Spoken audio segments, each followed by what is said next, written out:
Welcome to SkepTalk, the show where skeptics talk. I'm your host, Forrest Valkai, and I'm joined today by the illustrious Rob Palmer. How are you doing today, my friend? I'm doing just fine. I don't know about illustrious, but I am thrilled to be here. Thank you for the invitation. Thank you for coming along. Really quickly, before we get started, I have a couple of quick things I want to let everybody know. First of all, is that The Lion has a podcast. I don't know if you heard. There was a mention of it, perhaps, at the beginning of the show, some sort of garish pink card that tends to flash up at very inappropriate times. So check that out if you're into it. That's going to be coming out very soon. I believe the first episode is Monday, if I remember right. Also, we got other really great shows for you today, this week. For example, we've got what is this? It's the wrong days. It's the wrong days that I'm seeing. But we've got great shows coming up for you very soon.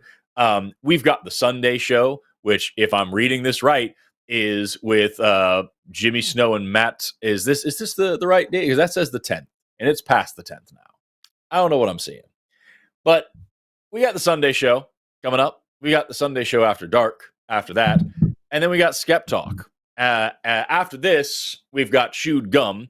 Then we've also got the Hang Up and the Transatlantic Call-In Show, where you can learn about trans people from real trans people. We've ensnared them, and we forced them to do this show for all of us to teach people about their existence. Those are all the shows that will be happening, and people will be hosting them. And I'll be sure to let you know which ones as soon as I possibly can. There we go. Yes. So tomorrow we've got the Chewed Gum with Alyssa and Eve. Then we've got the Hang Up with Matt and I don't know who yet. Looks like we got an empty spot there. Then we've got Transatlantic Call-In Show is with Arden and Josie. And then next week I'll be on the Sunday show, and we'll see what happens from there. Things are kind of filling in a little bit late right now, but that's okay. It's the beginning of the year, and we had some things jumble around at the last second. So those are the shows you can look forward to. And then there's also a podcast that you can look forward to. Full disclosure for everybody, I haven't slept in 2 days. You saw me yesterday on the Sunday show after dark with Eric. I woke up 30 minutes before that program and have not laid down since. I have just been burning the candle on all three ends because I've got a lot going on right now. But you guys get to just enjoy the sweet fruits of my weirdness because I got new Reacteria coming out probably tomorrow, which is going to be exciting. And the new Sex and Sensibility video is coming along just absolutely swimmingly. So as a person, I know I shouldn't be looking at super chats yet, but like the person who's talking about how they don't think the FBI guy will call in, boy, do I have news for you. And it's not just about him. It's about something very special that I have made. But before we go any further, I want to welcome our guest, Rob Palmer. Rob, how are you? And also, more importantly, who are you? Well, so long story, but I don't want to bore everybody. But I used to be an aerospace engineer, designed satellites, which I have actually listened to people saying there are no satellites because you can't put anything into orbit above a flat plane with a dome over it. And I got incensed about that. Yeah, because when you've actually worked on something with your own hands and made a design and screwed in bolts onto something when I was helping the techs, and somebody telling you, this does not exist, no one has ever seen a satellite. Anyway, I don't want to go down that path right now. But when I retired, I kind of got into the whole skeptical movement. And I am a columnist for the Skeptical Inquirer magazine, which is published by the Committee for Skeptical Inquiry. My column is The Well-Known Skeptic. I am also a humanist activist because I am a helpline agent and ambassador and the co-host of the podcast for the Recovering from Religion organization. So I actually invited Forrest to be a guest on the Recovering from Religion show, RFRX, and he had such a fantastic episode that we have invited him back. He's going to be on again in a couple of weeks, and he is going to try to reach the perfection that he had at SciCon when he did a talk on how to speak to his creationists. What was the exact title for us? Yeah, how to teach evolution to a creationist. Yeah.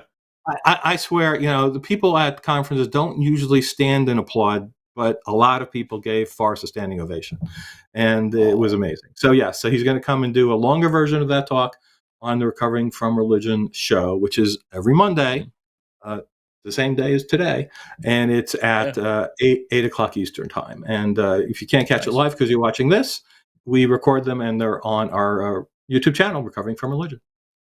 And that'll be 2 weeks from now. That's on the 27th, right? That I'm doing that talk for you? That is correct. That is correct. Yeah. So if you're watching SkepTalk, stay watching SkepTalk, but definitely tune in afterwards and just double check on RFRX and see my talk on how to teach evolution to a creationist and see what you like about it. Maybe you'll enjoy it. If you're not familiar with my YouTube series, Reacteria, you will be by the end of that talk, because we're going to cover a few highlights and key points. I watched your ones about the Ark encounter and the Creation Museum. They were fantastic. The movies, oh my glob, those movies almost killed me. And there is a third one out now, and I'm trying to figure out how or if I want to talk about that one. What is their third movie that I've got? Their third one is some other creationist museum. I forgot what exactly it's called, but it's got graphics. I've seen the trailer, and it's got some graphics, and that's, man, if they could spend as much, like half the money that they spent on those graphics on like a biology textbook, then they would be a different movie, but they didn't. So like, are the same actors, I'm using air quotes, going to be in it? As far as I know that Eric Hovind will be the star, but I don't know if Tim Schafer will be in it again. I don't know, who else will be there. But like, I know Eric Hovind is the guy who's running the show on all these, and it's bad. But this time, for the Reactor that comes out probably tomorrow, I watched a video from Answers in Genesis Canada, who has become just a delight for me. So it's like they are a never-ending fountain of content for me, and I have to actually temper it, because I don't want to just only respond to one thing over and over and over and over. But Answers in Genesis, for those who don't know, is a Christian apologist organization, Christian apologetics organization that pushes just creationism all the time. Their entire business model is to try to convince people to not believe in evolution by misquoting scientists, lying about evidence, straw manning evolution entirely, and just like really, really dishonest, shitty tactics. I don't even want to call it dishonest, because when I call somebody dishonest, I sometimes mean that like they just don't properly address a point, or they refuse to answer a question or something like that. They are actually just lying. They take a quote from a scientist who says, we don't know we don't know how evolution works, but we are figuring these things out, or we don't know how evolution works on a grand scale, or something like that. And they'll cut it down to just say, see, this scientist said we don't know how evolution works. And they do that kind of shit, the quote mining all the time. So some people in this video make a difference between misinformation and disinformation. So you would be calling this disinformation. Very much, yes, absolutely. It is not a simple misunderstanding. It is actually going out of their way to make up bullshit and use almost real information to make new lies. And so like every video that I make with them is the same, where they will say, this thing can't evolve. Here's a quote from this famous biologist who says this thing can't evolve. And the quote's from the 1970s. And it's a half of a quote about we don't know how this thing evolved yet. And they ignored the like 50 years worth of evidence after that. And so that's every single time. That's what it is. So the video that I'm responding to this time is debunking I forgot what it's called, debunking the 12 best proofs of evolution or something like that. Or the best proofs of evolution in 12 minutes or something. And they start, just as a bit of a spoiler, the first thing they talk about is Neanderthals. And they say Neanderthals aren't actually human ancestors, which they're not. But they are, in fact, actually fully humans. They are 100% humans. And we know that because in the 1850s, one anatomist, a professional anatomist, declared them to be humans. And then that was swept under the rug by the evolutionists. So one scientist said something different than everybody else, and that means that creationism is right. Then at the end of the video, they talk about Nebraska Man, which, if anybody doesn't know, is one time when one scientist misidentified one tooth. And the newspapers ran with that and called this, it made up this whole thing about Nebraska man. And it was really just one scientist misidentified one tooth as being an ape tooth and published a paper saying, hey, I think this might be an ape tooth. And the paper was immediately torn apart, and scientists said, hey, nope, certainly not. And it was retracted immediately. But they don't talk about that. They just like, these crazy evolutionists. So when one scientist got something wrong and said that evolution is real, then all science can't be trusted, and evolutionists are all liars. When one scientist got something wrong and said that Neanderthals aren't real, then that's absolute proof that creationism is true, that this one scientist can actually tell the truth. It's a crazy ass video, man. They're a lot of fun to watch.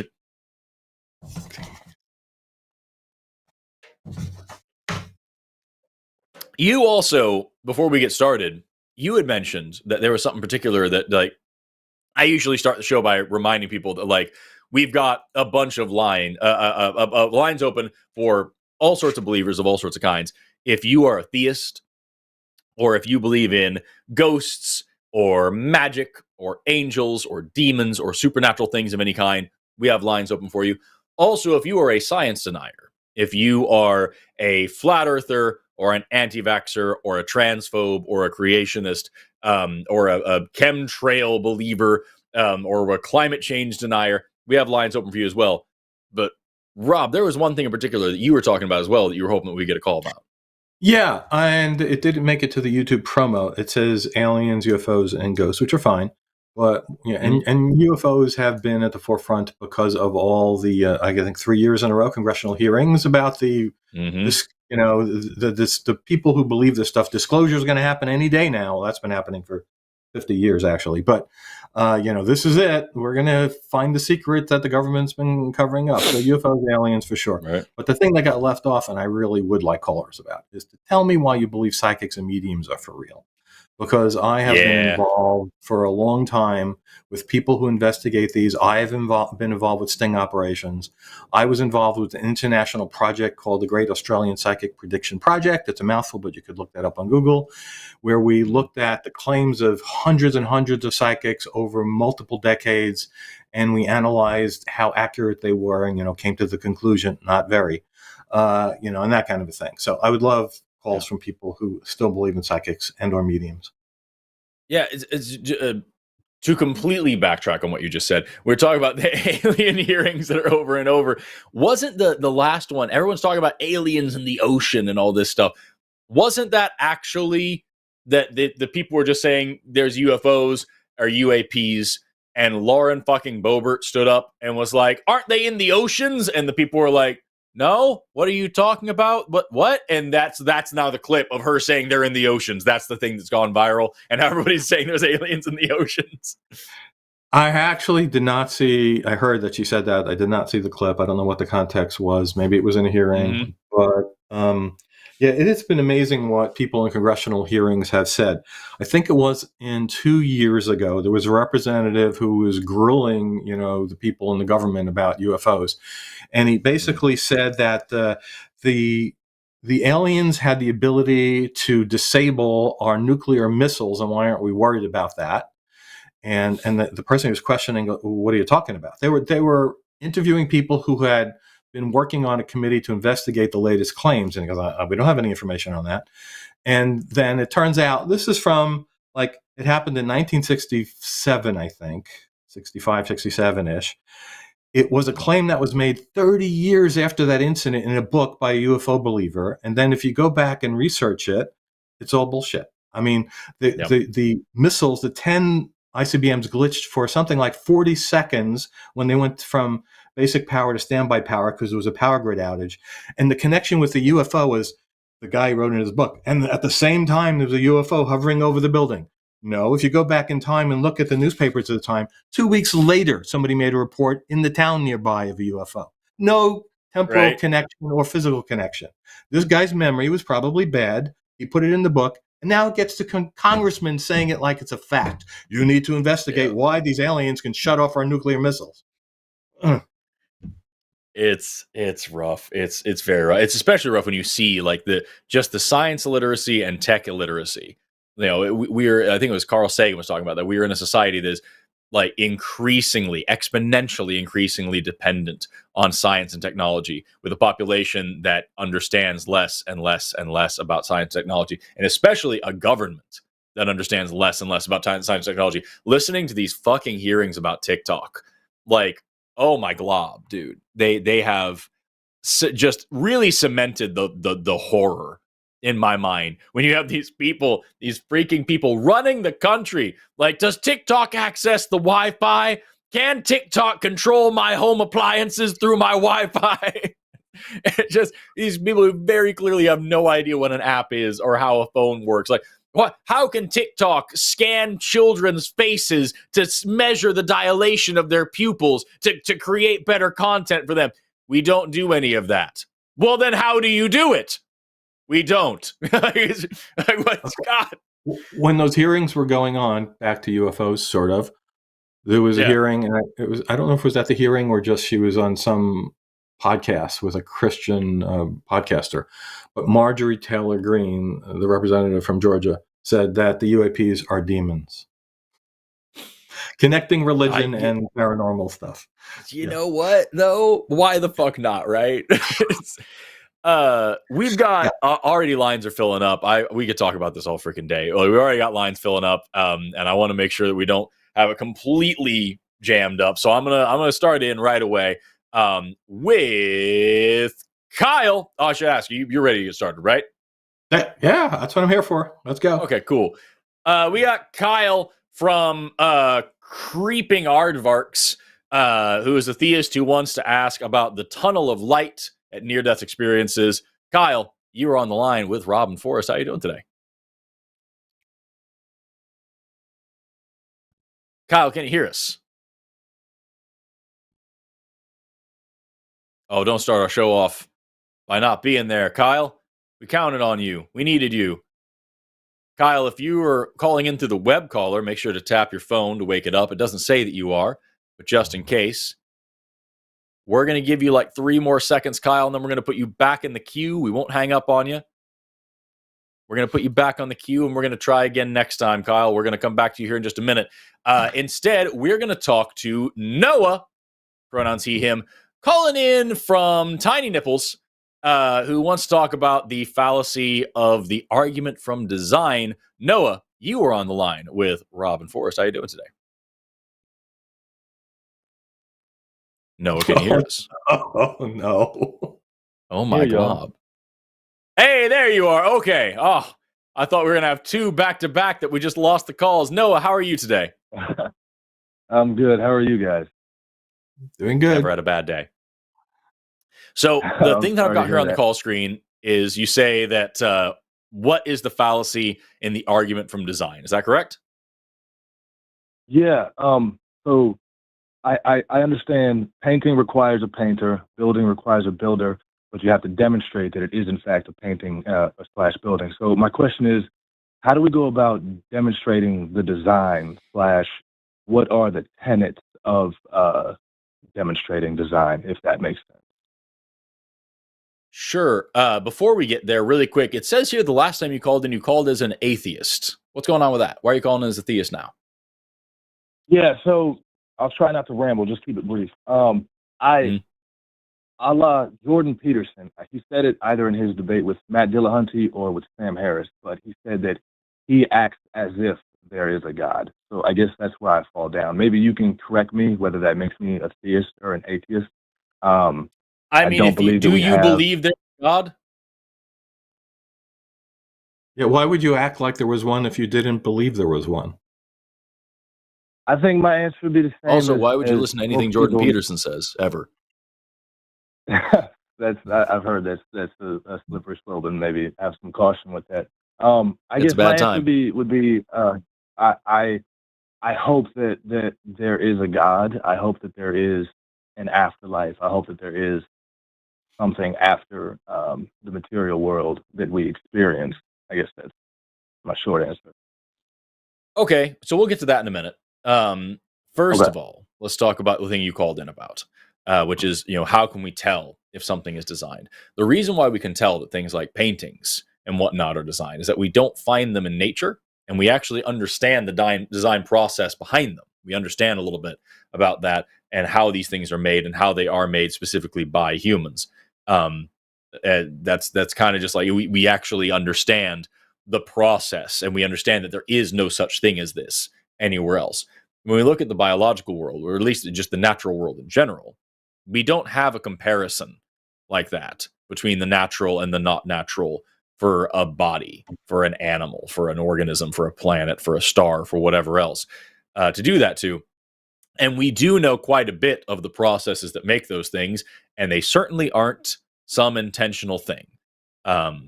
Everything that we understand about the processes that I use the word create here loosely, but create things like stars and planets and trees and people and cheese. Like these things are natural processes that make this stuff. So we don't need to apply this idea that there might actually be some guy that's doing all this. There's just no reason to stretch that. Even if we didn't understand where these things come from, because we don't have anything to compare them to, you would need evidence of a guy before you said that the existence of stuff is evidence of some dude who made the stuff. The existence of the stuff is evidence of the stuff. And where that stuff came from is now the question that you should set out to start answering, rather than just setting forth not even hypotheses, just assertions that there's this extra supernatural plane and a guy lives there and he can make things like people. Okay. I guess a follow up, and I'll try to keep it on track. Is it Sure. fair to, or is it correct to say that? And maybe I'm wrong. I'm assuming that biologists would say that a human cell is complex. Is it correct to say that complexity is not a guarantee of being designed? This is very correct. Yeah. Rob, you were an engineer. Tell me if I'm right about this, but like something that is as monumentally complex as even a single cell, but certainly an entire human body, that can be sometimes evidence for a design, but also is usually evidence for bad design. Shouldn't good design be like kind of streamlined and simple? Yeah, like, all right, so I designed spacecraft for 16 years-ish, and we would not just take an old spacecraft and fix it as best we can to make a new design. If we were carrying new instrumentation or how to go into a different kind of an orbit, have a different mission, you would start from scratch and look, well, what's good about that old one? And we'll use that and improve it, and then we'll put new stuff in for the new mission. You don't just necessarily have to evolve the one that was there. Right. If you had to do that, it would look the final product would look very different. It would be much more complex than necessary with all sorts of problems. Okay. Thank you both for your information. I appreciate it. You're welcome.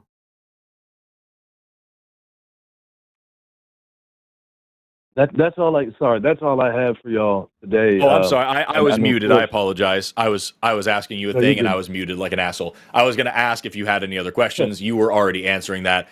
I then also wanted to ask, I have some questions for you if you're okay with moving on. Yeah, absolutely. Yeah, Okay. thank you for being interested.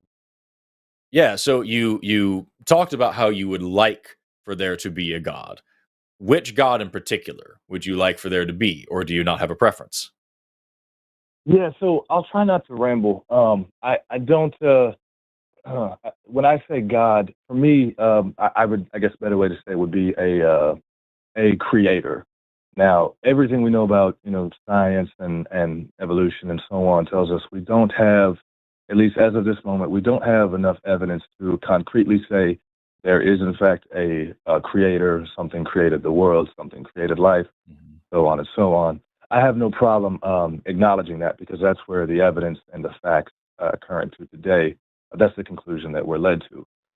I guess my belief would be the same as probably as a lot of theists. I'm afraid of the unknown. I'm afraid of, if there is no afterlife or whatever, we don't know what comes after death, and that scares me. I don't want to know that when I die, there might be nothing. Not that we can, for sure say that there is nothing, but we don't have enough evidence to say that there is anything at all. We have no idea.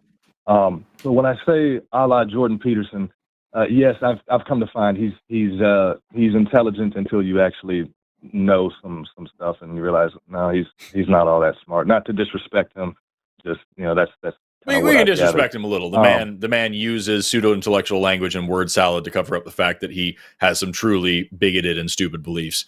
Oh my God! The man has a doctorate, and the man was a professor.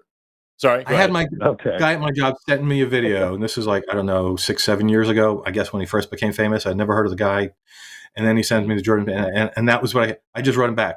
2 words: word salad. That's what I wrote. Yeah, it's like how are you buying anything this guy is saying? The man has a PhD and he was a university professor. He's not brainless, but he has since lost his job and his license to practice because he's a dick who can't get out of his own ego long enough to talk. But that's the whole point. That's another thing. We're always down for a good old Jordan Peterson bash. The guy hurts a lot of young people. But the point is, like, the question that I have for you is, like, I can appreciate what you're saying. That nothingness is scary. And the idea of there's this concept that we talk about when we talk about like the origin of things like religion, and it's what we call terror management. If you're into psychology at all, I recommend looking it up. It's pretty cool. And basically the long and short of it is that, the most freaky, horrific, terrifying, bizarre, otherworldly horror movie scenario of aliens controlling the universe, of the Illuminati pulling the strings, of the whatever lizard people, all these things, even all the way up to a god, no matter how monstrous that god may be. And I would maintain that any god that's running this world is monstrous. No matter how horrible that thing is at all.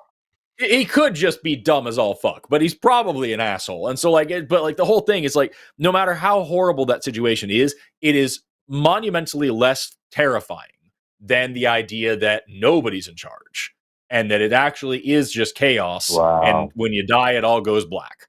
That's a very scary thought. I hadn't thought of that. Yeah, no, that's part of the reason why people buy into conspiracy theories, and it's part of the reason why people buy into religions, and it's part of the reason why people fall into beliefs like you're saying here, where it's like, I really appreciate your honesty when you said, like, I don't have a reason to believe this. I understand there is no evidence for this, but the alternative fucking sucks. And so I just really hope this is the case. You're not really espousing belief. You're just hoping that this is the way it is. Is that a fair summary of what you're saying? Yes, it is. And I do agree with you wholeheartedly. If there is a God up there, I would laugh at anyone who would say that God is either all-powerful and all-knowing, or that God is all-loving and all-powerful. We go back to not even 200 years. We got the Holocaust. We got slavery. Where was God's love? It's a bad thing, yeah. Yeah, exactly. So, man, I guess then, does that mean, since I'm advocating or moving from a position of hope more so than belief, does that mean I technically fall under the classification of atheist? I mean, man, I wouldn't be. I would still call you a theist, I guess, but it doesn't really matter.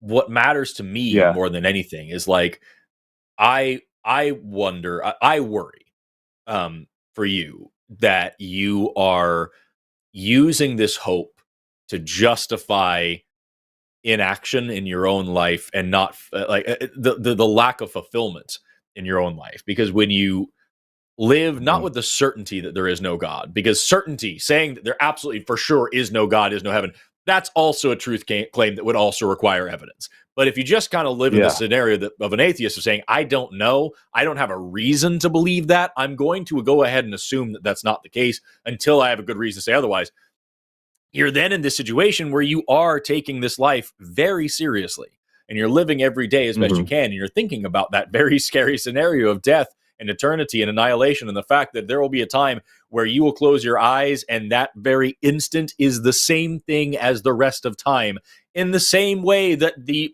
beginning of time up to your birth was the same instant to you. And it's fucking mind-blowing and scary and crazy, and that makes you take right now so much more seriously and treat it so much more preciously. And I worry that if somebody holds on to that empty hope that maybe, just maybe, there's a theme park in the sky that isn't run by a fucking douchebag that cares about who I have butt sex with, then maybe I'll be happy someday other than now. And that makes me sad for you to think that might be something that's going on with you. And also that, he's created a hell park right next door for most of the human race. Yes. And maybe you, if you did one thing you didn't like. Right. Yeah. And I'll say this, excuse me, and then I'll try not to take up much of your time. You're fine. Even with my hope, well, thank you. Even with my, my hope that there is a God out there, creator, whatever you want to call it, I do acknowledge there are, if that God is up there, I guess a good way to put it is that God has a lot to answer for. There's homelessness, there's poverty, there's people being persecuted for their beliefs today. There's innocent people being, imposed upon, up to and including, death, every single day, So I guess a good way to put it is, I was born in the United States. I wasn't born in a place of persecution, and I wasn't born in, in the time of the Holocaust, in medieval times, in, slavery. Like I'm lucky that I was born in the time that I was in, because, billions upon billions of people were born into the world at a very, very terrible time in a very, very terrible place. So I do pray. I say thank you. If that God is up there, I'd like that God to know I'm thankful for the little things that I have. But I don't allow myself to forget that, if that God is there, there are still terrible things that happen to innocent people every single day, So I try to be a good person. If that God is real, I'm sorry, I didn't mean to cut you off. Please finish your sentence. No, I was going to say, if that God is real, I think that God is. There's a lot of terrible things that God has allowed to happen. That's for me. I try and go ahead. That's and a lot of times I hear the free will argument from Christians, right? Well, there's no other choice because we have to have free will, and that's why all these horrible things happen in the world. Well, free will has nothing to do with the tsunami that sweeps, 250,000 people away in a few hours, or tornadoes or hurricanes. Not free will. It's unless you talk to certain sects who say that the free will is what caused that wrath to be brought upon them. Yeah, no, I agree with you. No, I think if this God is real, his sins far outweigh your own, and I don't think he has any right to judge you because of that.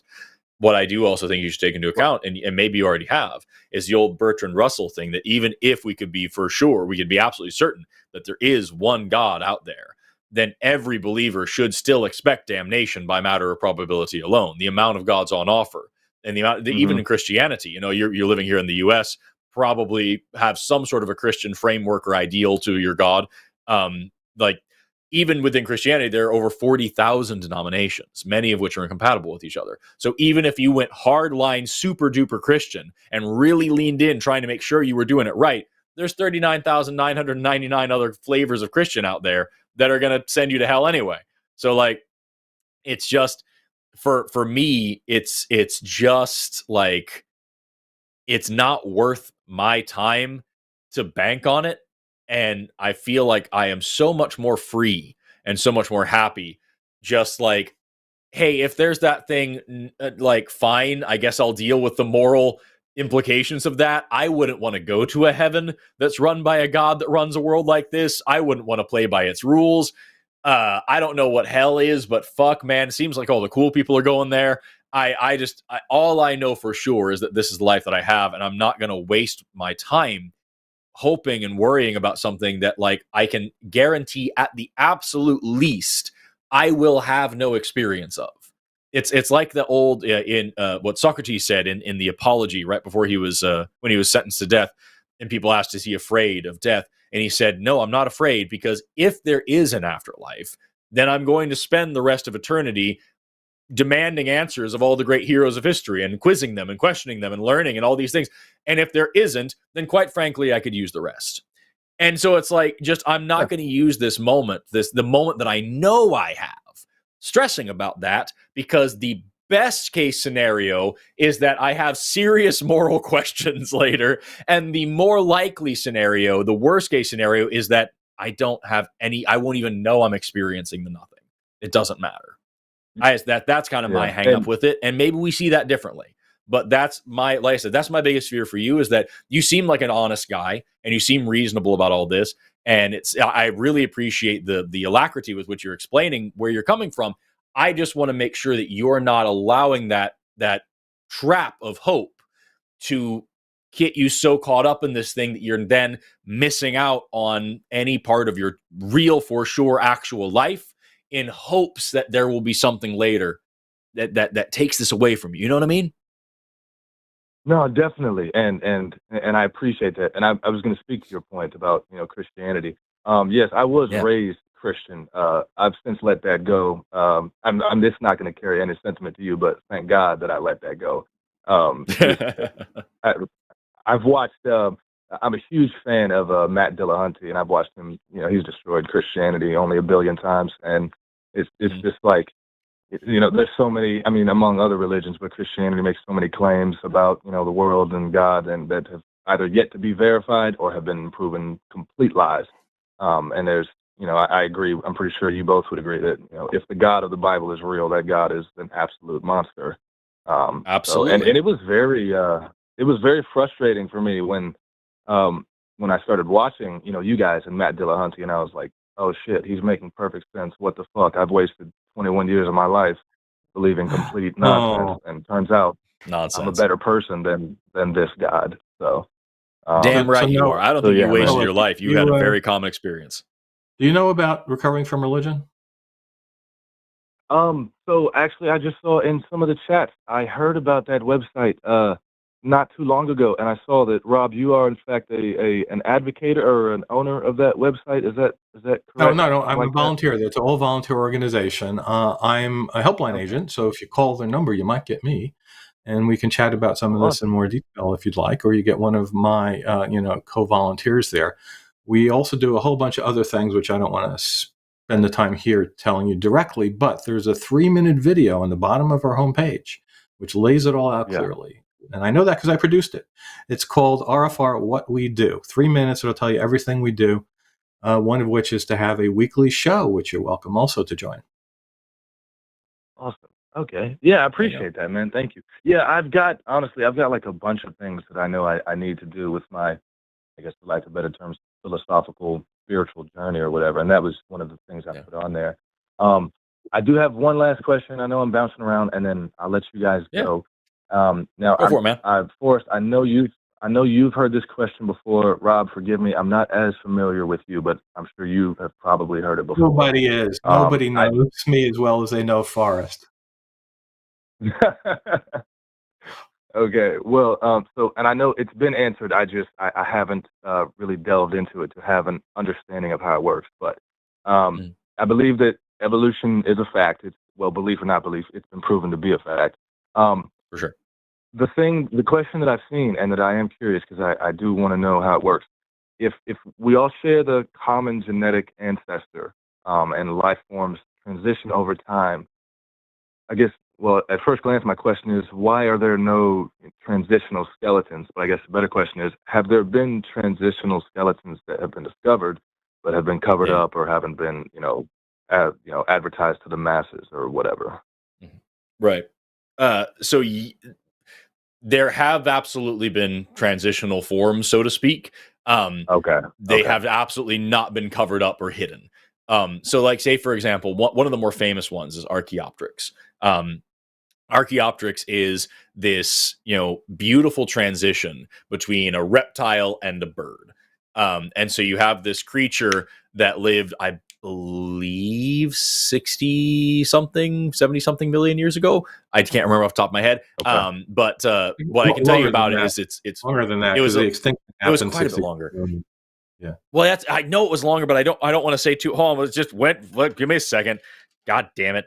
Yeah. So birds were developing from the theropod species way earlier. Oh, it's only double what I said. So I'm just only a little embarrassed. It's 150 fucking million years ago. Anyway, this asshole of a bird is this thing has some really interesting transitional features insofar as it has a beak, and also it has teeth, and it has feathers, but it also has claws on the end of its wings, and it also has a long like tail with bones all the way through it, but that tail also has feathers all the way down it, and it's like it has like all these different like things where it's like, if you look at it this way, it's definitely a lizard with feathers, and if you look at it that way, it's definitely just a bird with some sharp points. You know what I mean? Some pointy bits, kind of like a Watson today.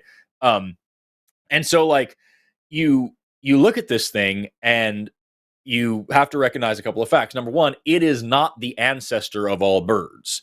It's just one of the things. Like Confuciusornis, I believe, is another one that is around the same time period that has similar, blended traits, a mosaic of reptilian and avian traits. It's just one of these things that's showing this transition over time.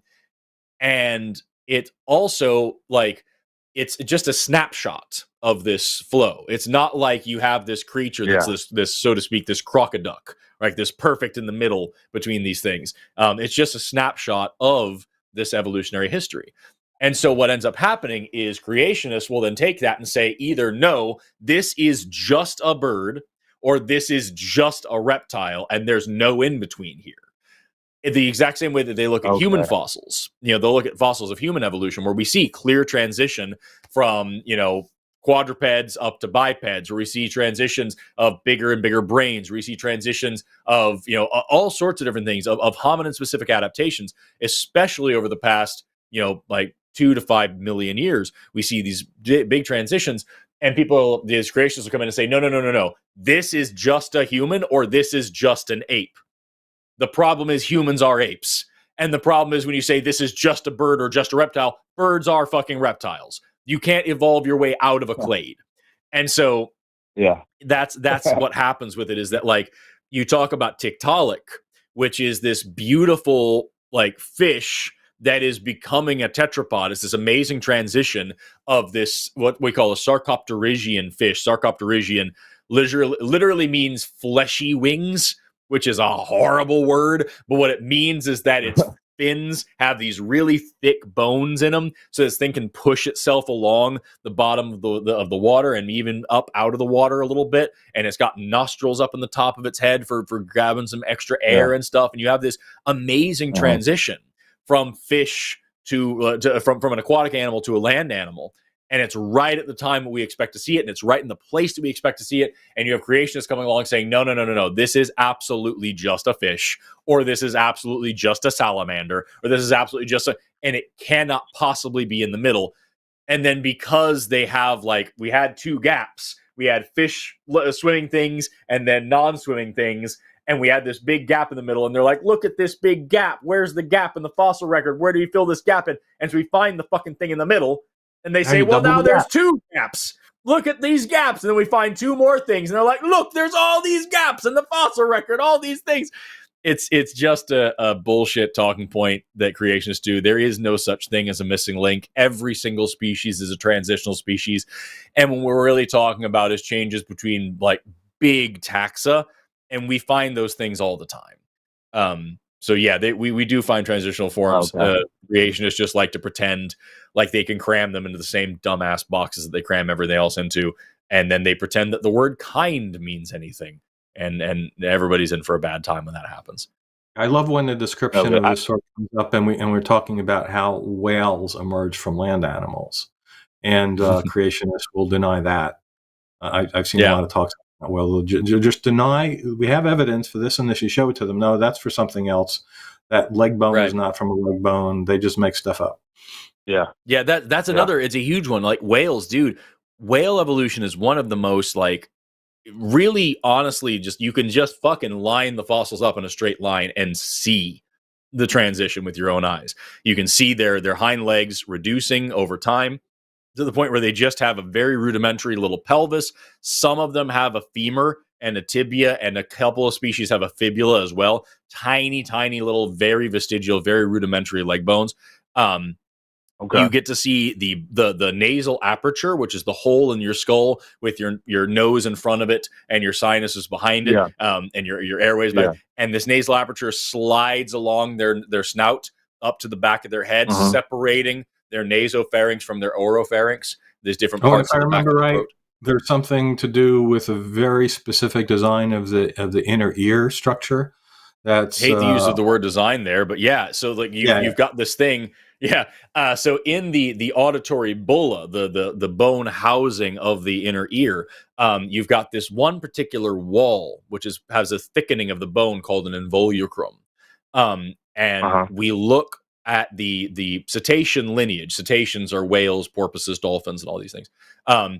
We see the cetacean lineage. We go back to Indo-Hyas, which is an artiodactyl, which Artiodactyla is the clade that includes like deer, cow, sheep, goats, things like that.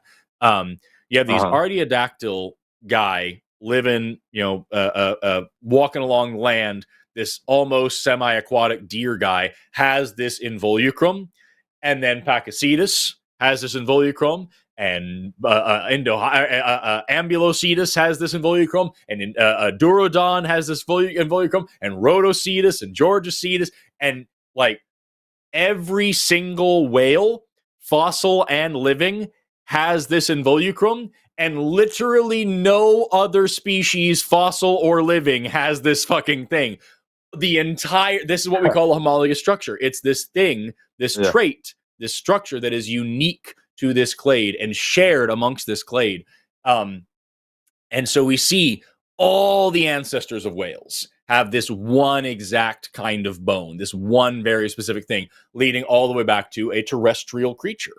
And we see this varying gradient of more and more and more aquatic over time. And so you see some creationists will say, no, Ambulocetus, the walking whale, that's literally what that means.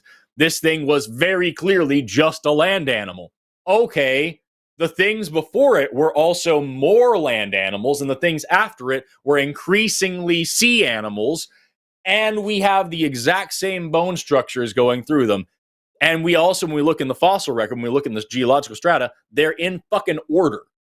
And so, like, we can kind of put these things together and say, all right, this is a transition. That's what that means. So Forrest, how do you answer the religious folk, creationists, perhaps apologists, who would say, well, God did that to deceive us, or the devil did it? So I don't think that's going to say anything to Noah, because Noah and I already agree on this, but that would make God an asshole.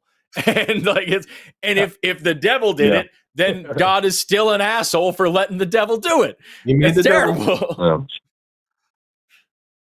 Anyway, Noah, does that answer your question a little bit? I could go on about this for a long time because it's my job, but I don't want to bore you with it. No, you're good. I know I said that was my last question. I have two more if y'all will permit me the time, but if not, I'll get out of your hair. I know you have other callers. I don't want to hold anybody else up. We do have other callers. How quick are the questions? Because I want to move on. It's been about 30 minutes, and we do have to move on. I'll do the one that I think can be answered quickly, if that's a word. Moving on. Very quickly, and then we'll move on. Yeah. Now I come from. I was raised Christian, raised in a religious family, religious environment.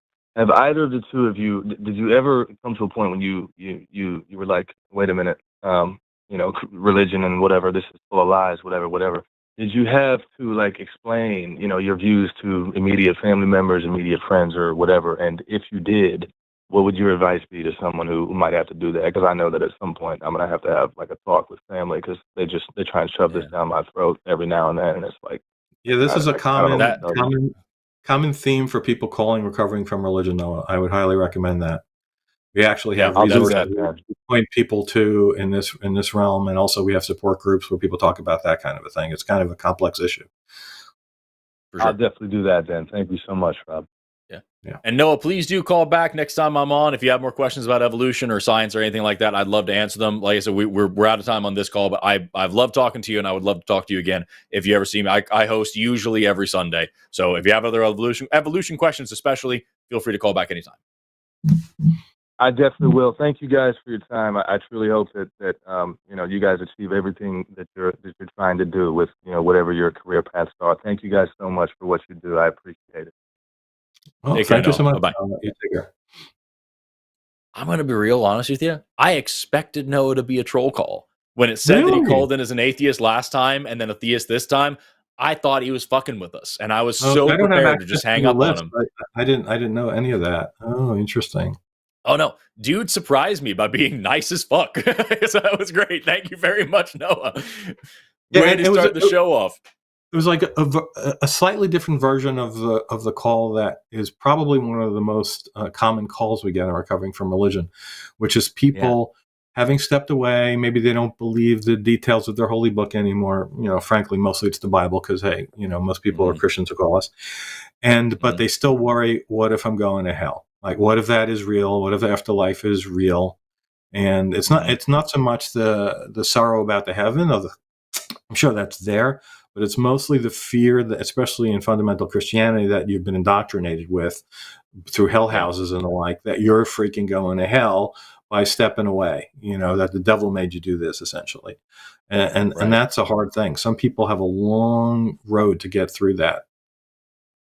Yeah, no, for real. And that's, I really would love to explore that. We've got to keep moving on with the show, but like, I hope that Noah does call back and talk about that a little more. And I hope that he calls Recovering from Religion and talks to them about it as well. Because like, as much as I would love to put that on air for more people to be benefited by that conversation, I want that, no matter what happens, I want that dude to be happy and to be free from this. Like that's my main thing.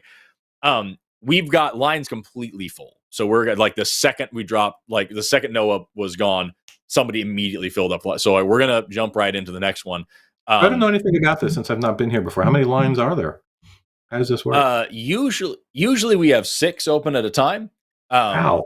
But we can expand it sometimes. But usually having 6 open at a time is something we can kind of filter through. But people are excited to call in today, so we might expand it later. I don't know. I do want to talk to one other person that has been already waiting for over an hour, and is a repeat caller that we love on the show very much. And just to keep the vibes positive before we move on to some other calls that seem from the screen here to be a little bit more combative, I want to talk to Emma Grace for just a second. Pronouns they, she, calling in from Squirrel Chess. I don't know. Emma Grace called in a few times before and always has an amazing conversation.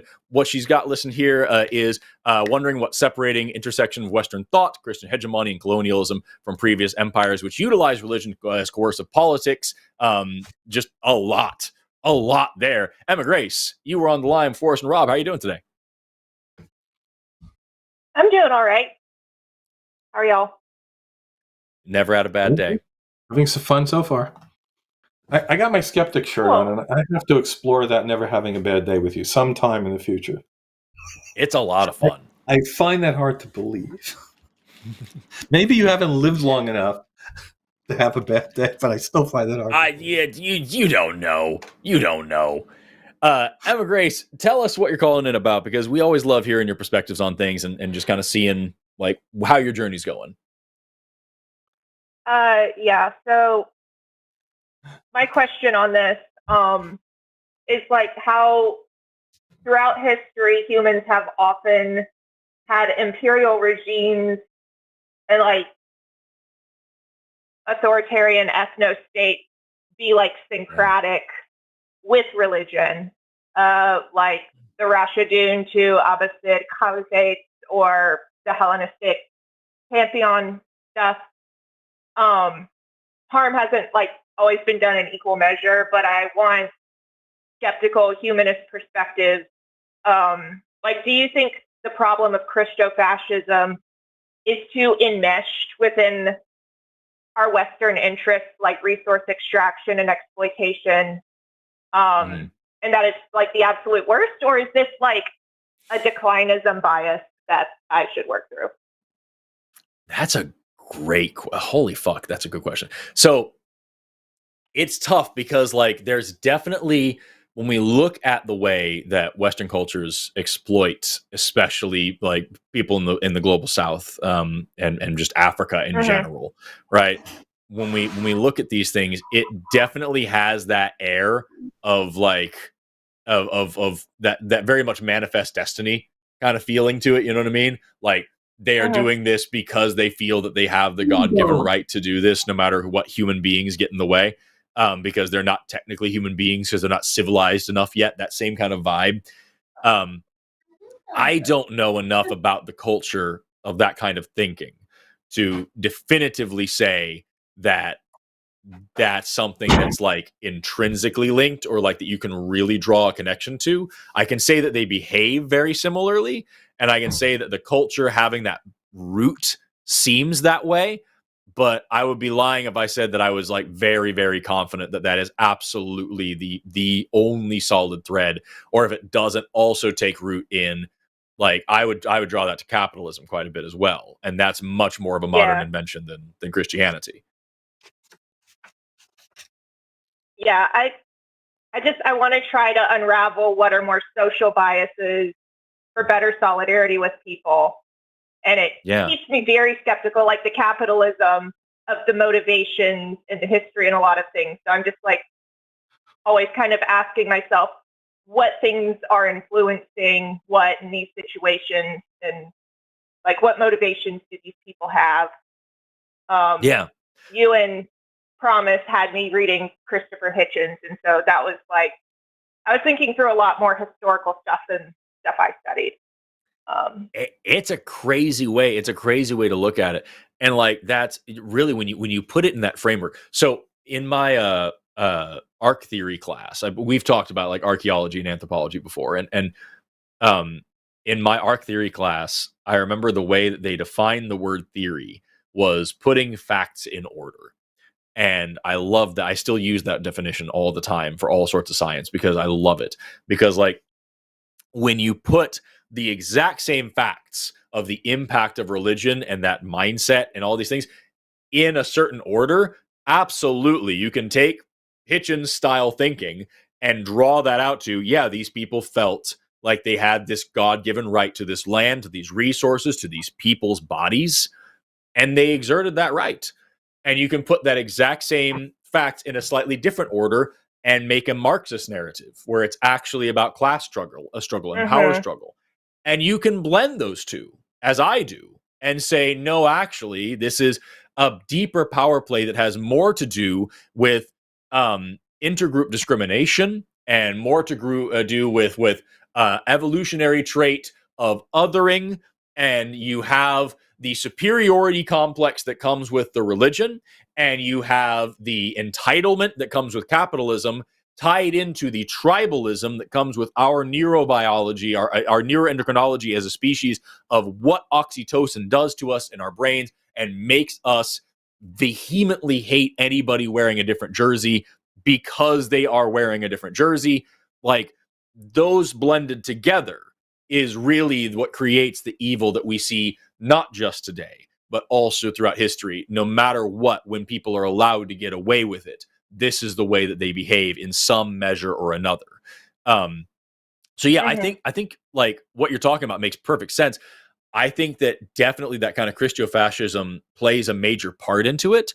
I think Christianity, especially, no, I shouldn't say Christianity overall, but especially evangelical Christianity, which is very prominent in Western culture nowadays. I think evangelical Christianity really opens the door for fascistic thinking, and it kind of like is a primer for it, because you're saying like, hey, here's the guy, and you're not allowed to question the guy, and if you even think questions about the guy, you'll be tortured forever, and your family might too. Like that is North Korea in summary in your fucking brain. And you mentioned Christopher Hitchens. That was Christopher Hitchens' biggest thing. Like, at least you can fucking die and leave North Korea. When you die in Christianity, the torture's only begun.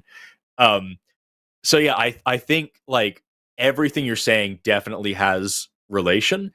I am not educated in that sphere enough to be confident in drawing a solid line and saying for sure that is where I would stake my claim. But I think you're definitely onto something. Okay, did Rob have anything? Rob, do you have any preference on any of this? Well, personal experience from what you were just saying, Forrest, right after the election, actually it was election day, I posted something on my personal Facebook page. And it was like, to anyone in my family who are all fundamentalist Christians, why are you? Tell me if you're going to vote for Trump, and I assume you are. Why are you going to vote for Trump? And then my cousin answered after the election, after it run. Basically, you guys deserve this. What do we care about democracy and principles? We're so far beyond that. God has put him in place.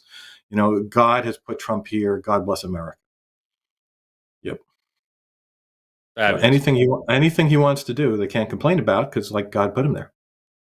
Yeah. Yeah. And that, I think you see that exact thing when you see the resource exploitation, the exploitation of people, resources, land. That I think that's exactly the same thing. Is like, how can you say what I'm doing is wrong? This is what God has allowed. What is he's told me to do? What he's put in place. I think it was Helen Keller who said that anybody who says they know what God wants also happens to exactly be what they want as well. Right. You've heard about the fMRI test where they put somebody in a machine, right, about this and ask them who, have you heard this? So no, I don't know what you're talking about. If somebody got a functional MRI, which can see your brain working, in real time, and they ask the person, what do you think about this? And a certain part of the brain lights up. And they ask, what do your friends think about this? And then it's a specific question, and a different part of the brain lights up. Then they say, what does God think about this? Which part of the brain you think lights up? Not your friend, that it's another person. It's the same part that when they asked you, what do you think about this? Yep. Interesting. That's how it is. And if I bet if you ask a religious person why, well, because God's speaking through me. God is using my mind as a vehicle for his will. Of course. Emma Grace, is anything that I'm rambling about making any kind of sense, or did you have a different thing? Am I just talking for no reason? No, thank you. Yeah, what Rob was saying was kind of that's kind of where the line in my mind goes from what's Christian nationalism into Christofascism. Yeah. And yeah, I did appreciate what you said about Hitchens and drawing lines and thoughts, because I think it was promised, or maybe you said something like he writes in a sensationalist journalist style. Yep. That, like, it's sometimes difficult to discern if it's for a more shocking, like, driving a point home or biases, but he writes in absolute sometimes about some extraordinarily dynamic cultural things, which I personally try to not do. Like, I know it can be really easy after something like conducting and sifting through just like scores and scores of ethnographic interviews or having less formal conversations that are like a similar caliber, and to not stereotype people and the patterns that get recognized. But those patterns are like still there, and it's still a decent prediction. But I don't want to write with absolutes, since humans are so dynamic and messy and don't fit in all these like neat little boxes. The man was not an anthropologist. He was a journalist, and he knew how to write like a journalist. And while he wasn't it's weird because you have something that's not technically wrong, but can be misleading when it's hit in that heavy of a tone of voice. And so, like, definitely it's advanced reading for people who are already on the side of anti-theism a little bit, that they can either drive them into some serious extremist beliefs, or can lead them to like really see just how dangerous this stuff can be, and then also go about their life of learning how to do things better. Gotcha. I would recommend I talk to you at all? I'm sorry, go ahead. Oh, no, it made me think about what he said about like Islam and head covering, because I covered my hair from a teenager as a Christian, and only stopped like last year. But like his view on the head covering, like being so stringent, and it can be violent, but it can also be voluntary. And my feminist self just like leans towards wear what you want within your bodily autonomy, as long as it's not infringing on someone else's bodily autonomy. Right. Yeah, no, that's like, one thing that, like, I was going to parrot what you're saying. Like that is one thing. Like a beautiful part of feminism is that you get the choice to be a trad wife if you'd like. You know what I mean? Like that's a thing you can do, but you have the option to do it. And so it's like, I would then want to ask questions about why you feel the need to do those things. But at the end of the day, your answer could be because fuck you, I want to. And that's a perfectly acceptable answer. And so, like, yeah, I can definitely understand where you're coming from. I would recommend if you're interested at all in what I was rambling about, Marxist archaeological theory. If you just look up Marxism and archaeology on Google Scholar, you'll find all sorts of stuff, just kind of giving you the framework of like. I'm familiar with that. You are okay, perfect. Yeah, that's my big thing. Where I come from with these things, I of course am going to see religion as a problem because it's a major thing for me that I just do. But I usually look at like power struggle and class struggle first, because that's like a major overarching thing that is more long lasting and more concrete than religion is to me, at least in my understanding of human history. So like I would look at that a bit and then build from there. And I think it weaves in really well with religion. There's a reason that's that old anarchist phrase that like the world won't truly be free until the last king is strangled to death with the entrails of the last priest, and like that they go hand in hand. So that's my perspective on it. If you want to dig into that anymore and tell me why I'm fucking wrong sometime, I would love that. That would be hard since I'm already, I think, in a similar way. I think anyway, at least with class struggle. I'm not sure about that, but yeah. Well, I would love to hear your opinions either way. Yeah. Do I have time to ask Rob a quick question since he asked about psychic Of course stuff? you do. Sure. Okay, because you put that out there after I went through the call screen and stuff. And I've just been sitting on this for years. And it's not like somebody who's trying to combat you or shit. Because I know that, so I've had experiences of seeing people die before they die. Started with my dad when I was 14, and then he died. And then other people just throughout the years that like you might expect it, like an Ebola patient or someone with loss of fever, but then also just people you don't know of a dream and then waking up. And I know it's like very anecdotal evidence that's not evidence and it's unfalsifiable and all that. But I would like a skeptic to tell me why it's bad evidence that I'm not seeing the future and people dying. You say why it's bad evidence? Yeah. Well, yeah, mostly because, as you said, it is anecdotal and non-repeatable, and there's all sorts of other options besides you're actually having some clairvoyance there.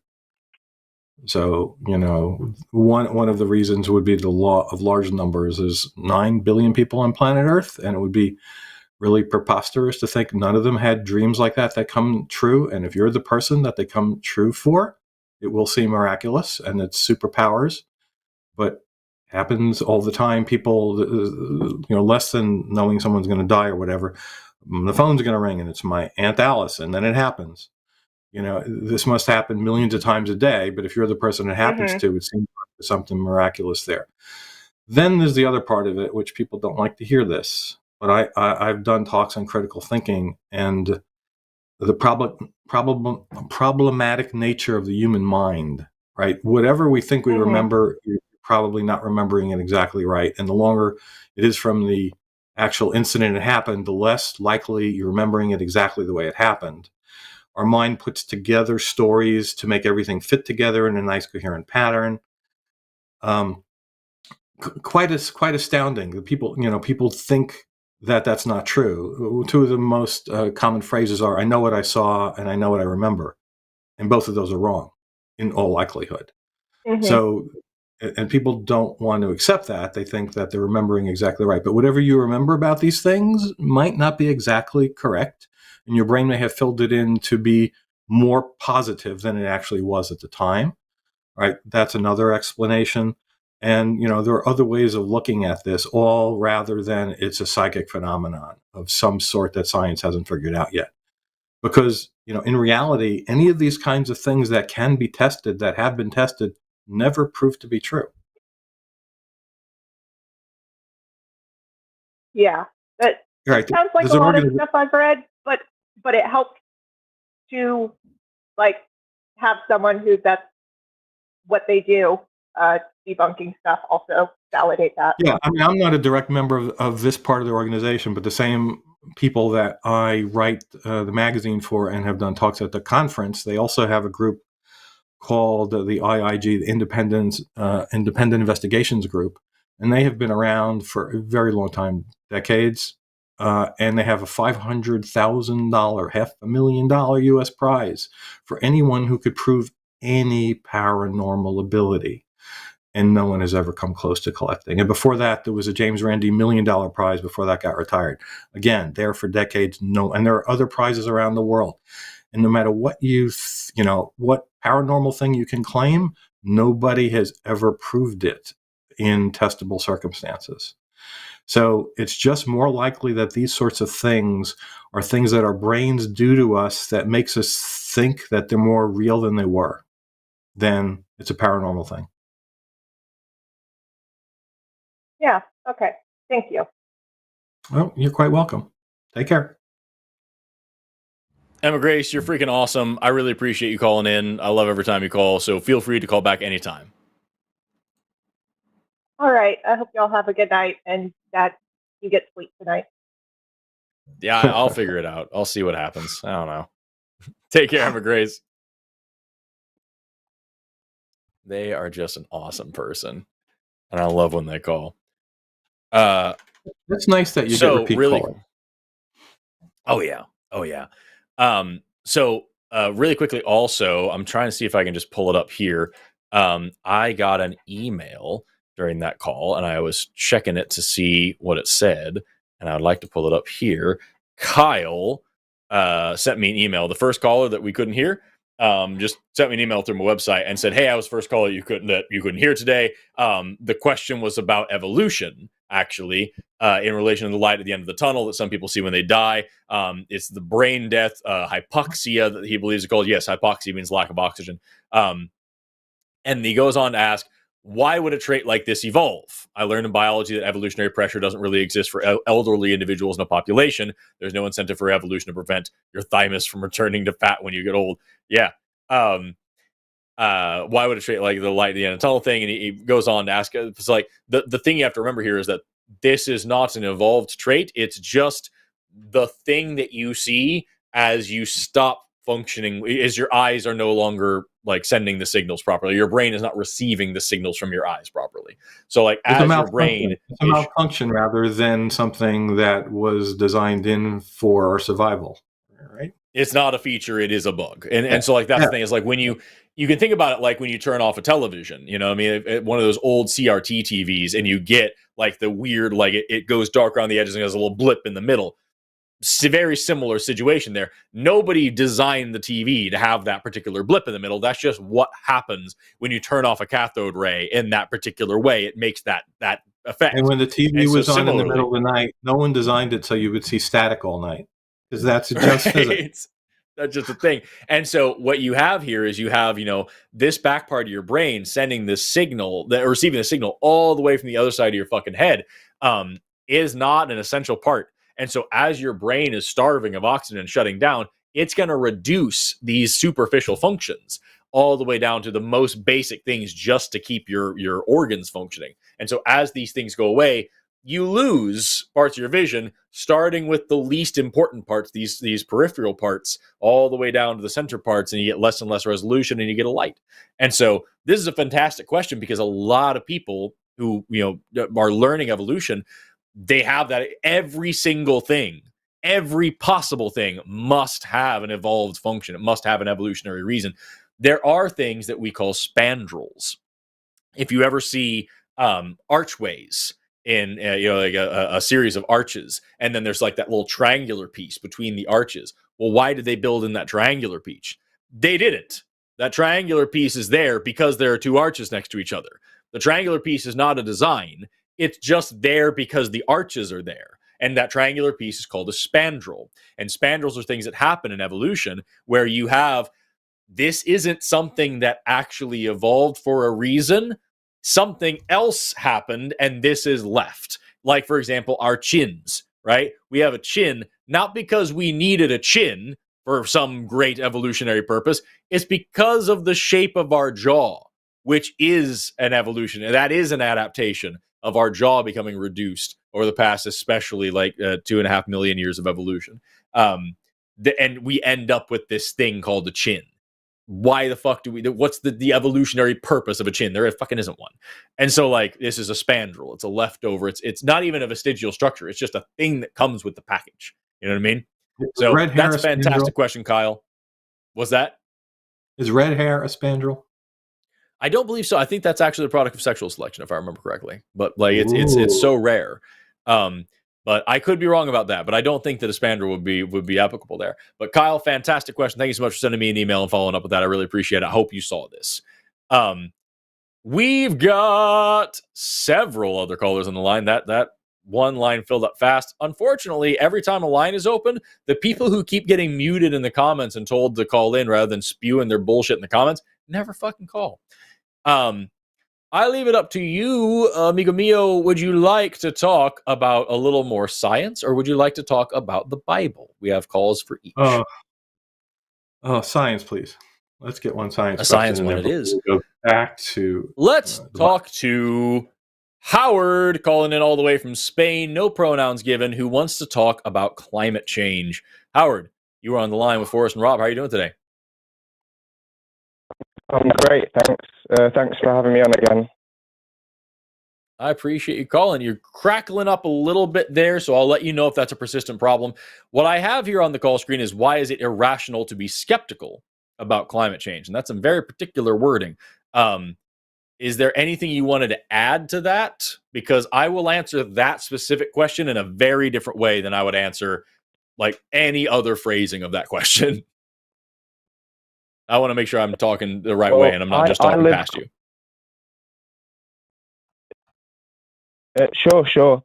Well, considering the United Nations have got the Department World Meteorological Organization who've been artificially modifying the weather in 50 countries since the 40s. Big problem with your thing there. Are you on a headset or anything like that, or are you calling directly through your phone? It's the best I've got. I'll say it as quick as I can in case you have to just answer it. Okay. In case you have to answer without me. Okay, thanks. So the WMO have been artificially modifying the weather since the 1940s in over 50 countries. So how do we know that all these natural disasters aren't a side effect from what they're doing for all this time? How do we know that?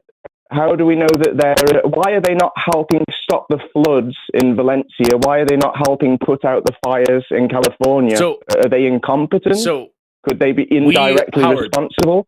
Or could it be because they have the Agenda 2030? Hold on a second. We are going to disagree. We are going to disagree that there's anybody who is controlling the weather. And I don't think it's useful for us to get hung up on that. Well, yeah, I don't think it's useful to get hung up on it. I'm sure there's a website that says all sorts of things.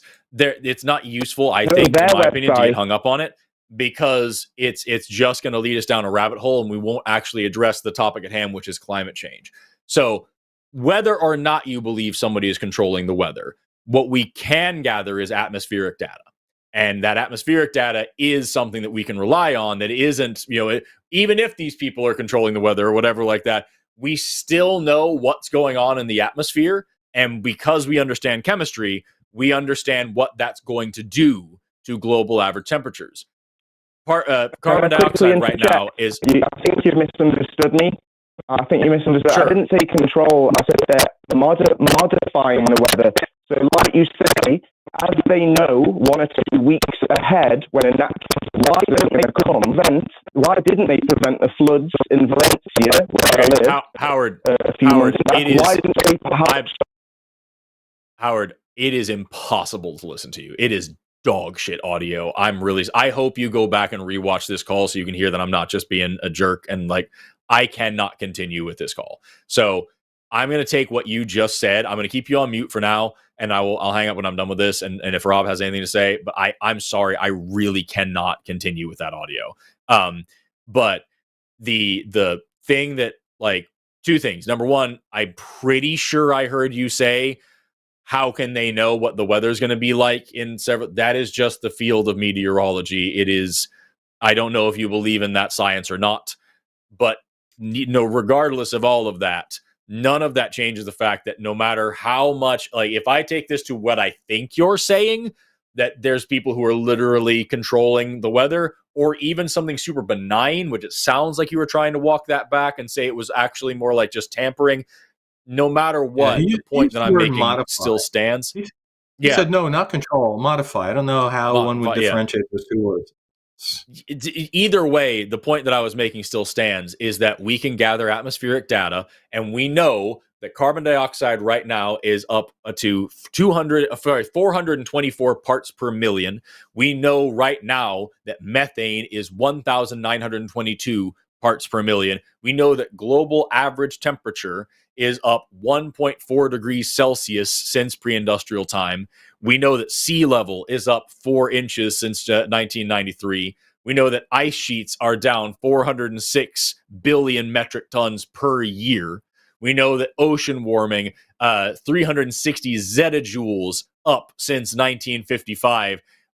These are data that I'm just pulling right here. Like, this is on science.nasa.gov/climate-change. I don't know if you believe NASA or not. But like, this is independently verifiable data that you can get through like a lot of places. Like, there are plenty of universities that you can also gather this data from. And because we understand chemistry, whether or not you trust where this particular source of data, we can find another source of data that says the same fucking thing.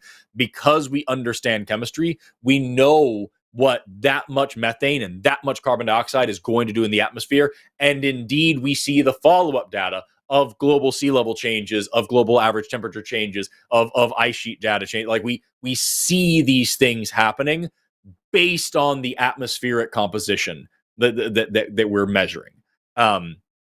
So like, why is it the question you asked in the call screen is, why is it irrational to be skeptical of climate change? It is not. You should be skeptical of everything. Skepticism is not something that you only reserve to things you don't like. But when you apply skepticism to the claims made of climate change, you will find that they hold up. And you will find that if you understand chemistry and you understand meteorology, you understand atmospheric chemistry, you understand like these basic things, even at a basic level. I'm a biologist. This is not my area of expertise, but I understand chemistry enough for it to even make sense to me. And so, like, I would encourage you to just check out these data and learn a little bit about what these numbers mean. Even if you believe that somebody is in some way, shape, or form manipulating the weather, these data still hold up, and they're going to mean the same thing. Even if somebody's doing it deliberately versus somebody's doing it accidentally, whether it's your narrative or mine, the chemistry is the same, and the temperature result is going to be the same. Rob, do you have anything to add to that? Well, I want to recommend a book for him. It's the one that changed my mind on this. So I actually interviewed the author a couple of years ago because she was a speaker at SciCon, Naomi Oreskes, and it was Merchants of Doubt, How a Handful of Scientists Obscured the Truth on Issues from Tobacco Smoke to Global Warming. And she's a historian of science, and she talked about this. And that, in fact, was one of the last things that I changed my mind on. I mean, it's like I changed my mind on believing in ghosts and aliens and UFOs when I was a teenager. But I was involved in a group where everyone believed, the global warming is being exaggerated, or it's not man-made, or something like that for quite a long time. I think 2015-ish. I finally started to read enough information, including that book, which changed my mind, and I understood that there was a deception going on and that I was being exposed to incorrect information. And maybe Howard has been too. So maybe that book or a book like that would help him also. Yeah, I would also check out, like, Howard, I really appreciate you listening. You haven't hung up yet. I appreciate you taking the time to listen to us, even though you can't speak to us. I know that fucking sucks. I really do appreciate you hearing us out here.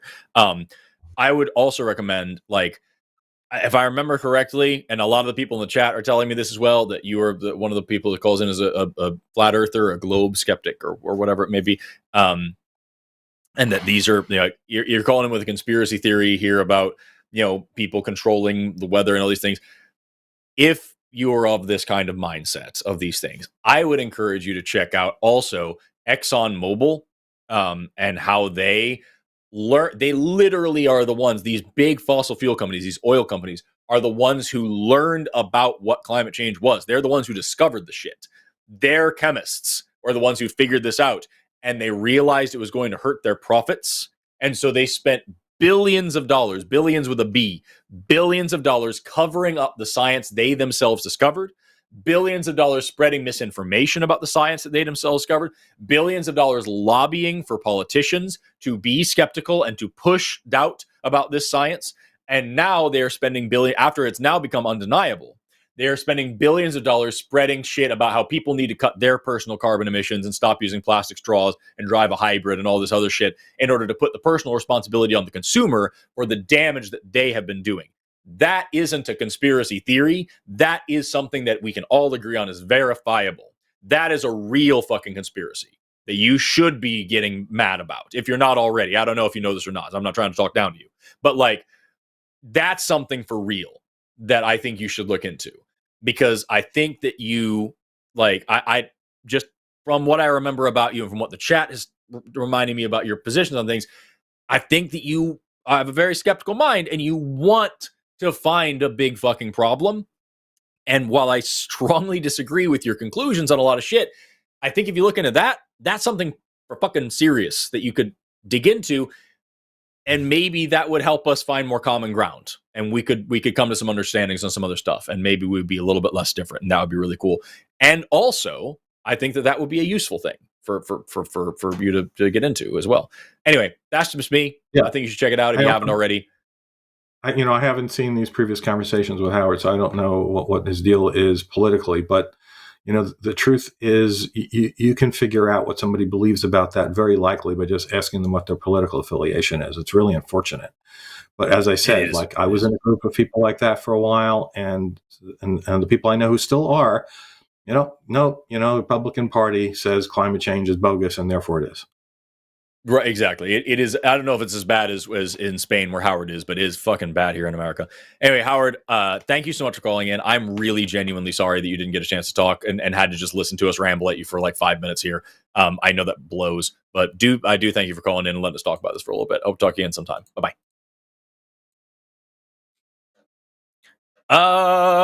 Let's see here. Let's keep going since we wanted to do a science call and Howard didn't work out. Let's talk to Andy. Pronouns he, him. Calling in from Flavorful Light Bulbs. You lick them and they're spicy sometimes. I don't know.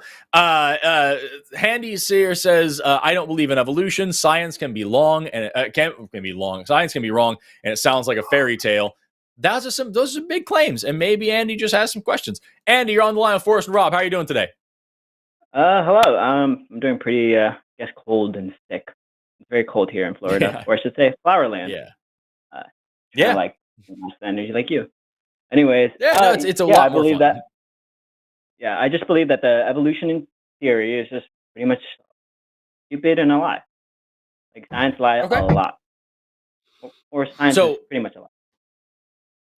So I just want to dig into a couple things you just said there, and that'll kind of tell me where we go with this, because what you said could mean a lot of things. It sounded like what you're saying at the end is that science. I think you said the word just science is pretty much a lie. Did I mishear you? Yeah, but I have a speech impediment, so I don't know how to word things properly. Oh, that's fine. I just want to make sure I'm not misrepresenting what you're saying, because if you're saying science, if you're saying it's science is a lie overall, then I'm going to have some pushback on that, because the whole reason you're able to talk to me right now over the phone on the internet is because of the science that we can all agree works. So is there a particular kind of science that you have an issue with? Is it just evolution? Is there more to it than that? Or is it just you don't trust the scientific process as a whole? Well, I don't really want to get into that. I just want to really talk about evolution theory. You understand what I'm saying? I do, but you have to understand that as a science educator, if I don't, if you fundamentally don't trust the scientific process, period, that's a very different conversation for me, even just talking about evolution, than if you just have a question about like the fossil record or something. So like, I'm just trying to understand where you're coming from so I can meet you where you're at and not just be talking past you or down to you, which I don't want to do. Yeah, Andy, there was another call. There was another call of this type a little bit ago, and I was listening to it. I don't remember if it was on the line or somewhere else, but basically someone with the same belief structure that you currently have, and it got down to the end where the person said, "Were you there with every scientist who found any piece of data? If you weren't, we can't believe anything. If we go in there, what's the point?" Oh, are you going there? That's kind of where we want to come from. Yeah, I don't believe we're going to go there. I'm not that. Awesome, perfect. So I'll ask you again. Like, do you trust science overall? Is it some science that you don't like? I think it's 50-50. What's your relationship with science? 50-50. Sometimes, yeah, I can trust like science. I'm like, when it comes to technology and stuff like that. Yeah, I guess. But I think the evolution theory is just a bunch of nonsense. But why do you think that, Andy? Why is that separate for you? Well, because I believe that God made humans and animals. He didn't. I don't remember hearing anything about Australopithecus or honest.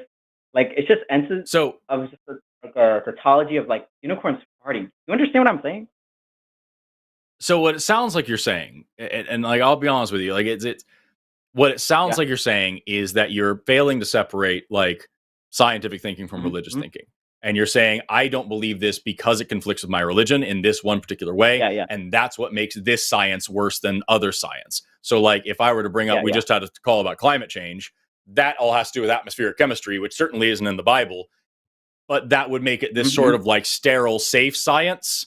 And then on the other side, you have evolution, which does directly contradict the Bible, and therefore it is automatically wrong no matter what the science actually says.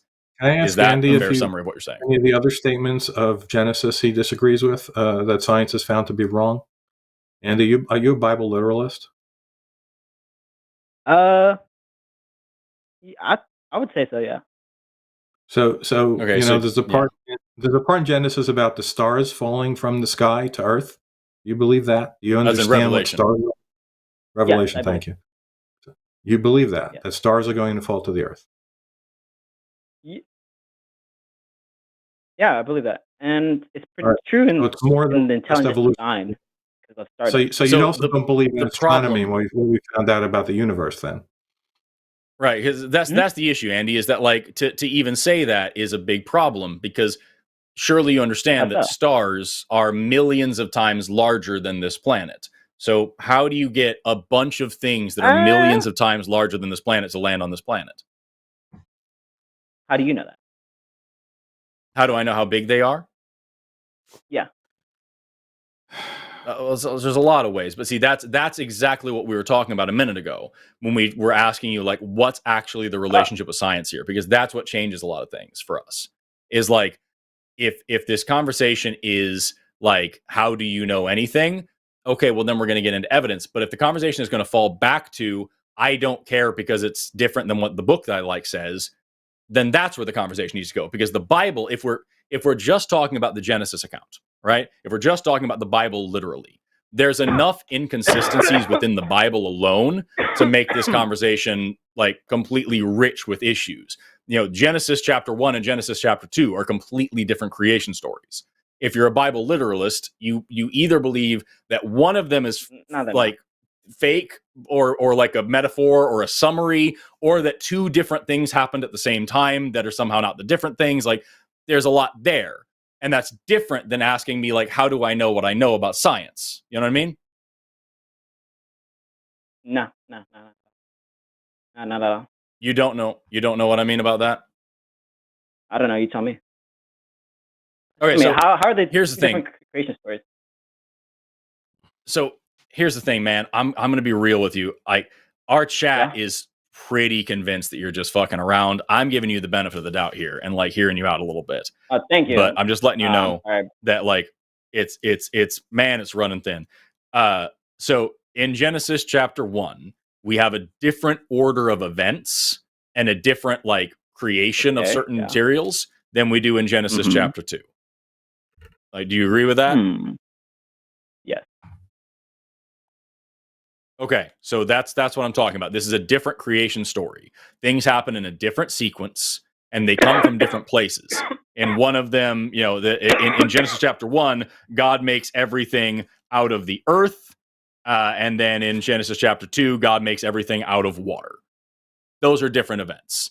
Like there's a different origins for different life forms for the same life forms. So it can't be both, and right? Also, isn't the Eve story from the rib only in one of those versions, and the other version they made them at the same time? In Genesis chapter 1, God makes Adam and Eve together. In Genesis chapter 2, God makes Adam first, and Adam is lonely, and then he makes Eve. In Genesis chapter 1, God makes Adam at the same time as all of the animals, I believe. And then in chapter 2, he makes Adam first, then he makes the animals later. Animals were first in chapter 1, and they came from water. Okay. Animals came from the ground in chapter 2 and came after Adam. These are just different events and different stories with different sequences. Okay, obviously. So if you're a Bible literalist and you're saying this book is literally true, how can two different conflicting things be true at the same time?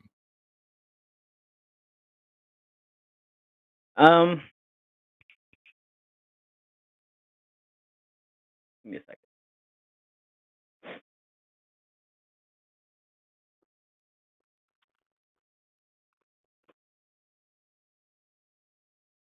Are you looking up an answer?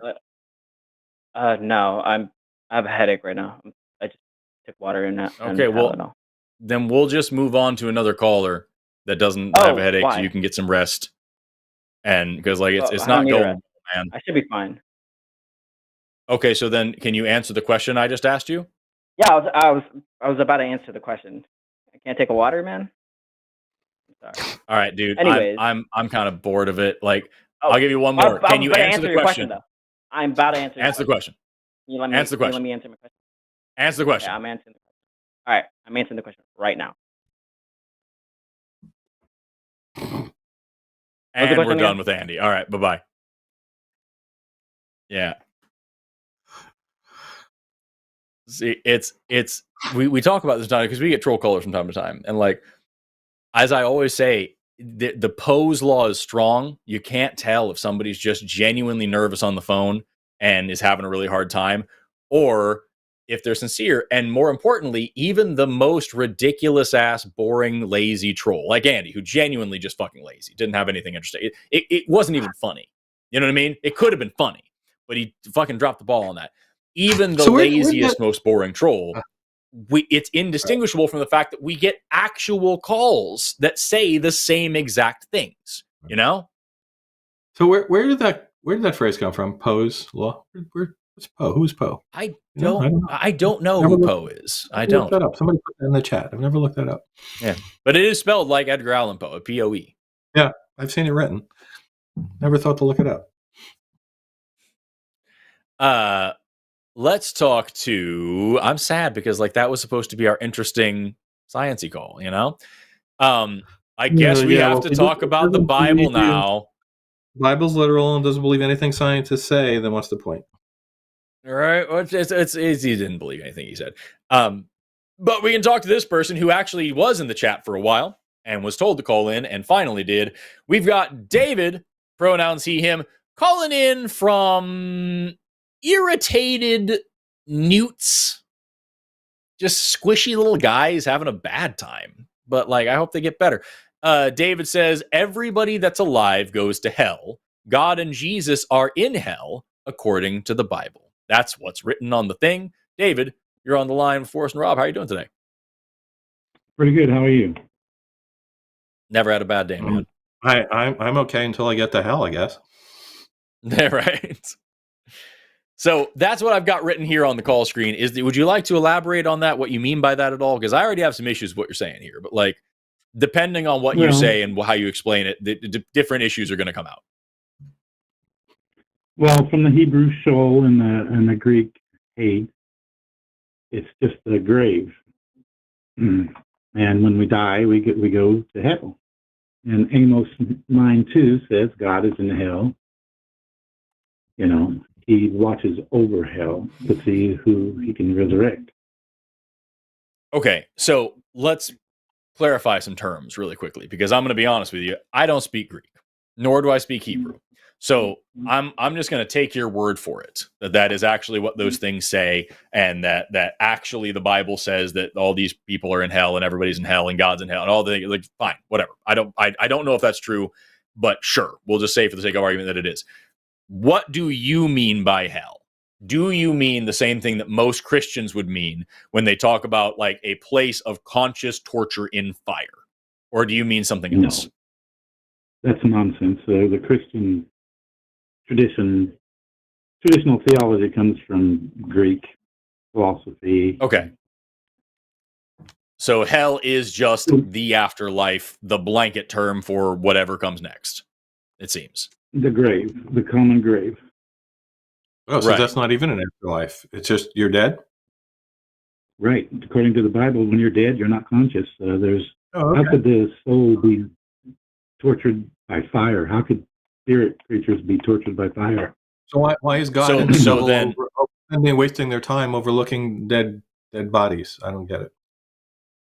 So that he in a metaphorical sense, he's watching them to wait for their resurrection. When it's time to be resurrected, he knows who to resurrect from the dead. Do you believe in the tri-omni God? No. Okay. Pretty much Christianity is apostate. I don't. It's fine. It's fine. Neither one of it. You don't have to convince me that Christianity is bullshit. I promise you, we're already there. I'm asking about your beliefs and why you hold them. That's all I want to know about. So you don't believe in the triune God. Which of the omnis do you not believe in? And like, give me context for what you do believe in. I don't believe in any of the omnis in a religious sense. If I say something is omnivorous, that doesn't mean it can eat anything and everything. Right, but you know what I mean by that. So please address what I'm saying by that. Well, I think you're talking about God being something, omnipresent, omniscient. Omniscient, omnipotent, and omnibenevolent. All-powerful, all-knowing, and all-loving. Not really supported by the Scripture. God... I agree with that. What Adam and Eve were doing.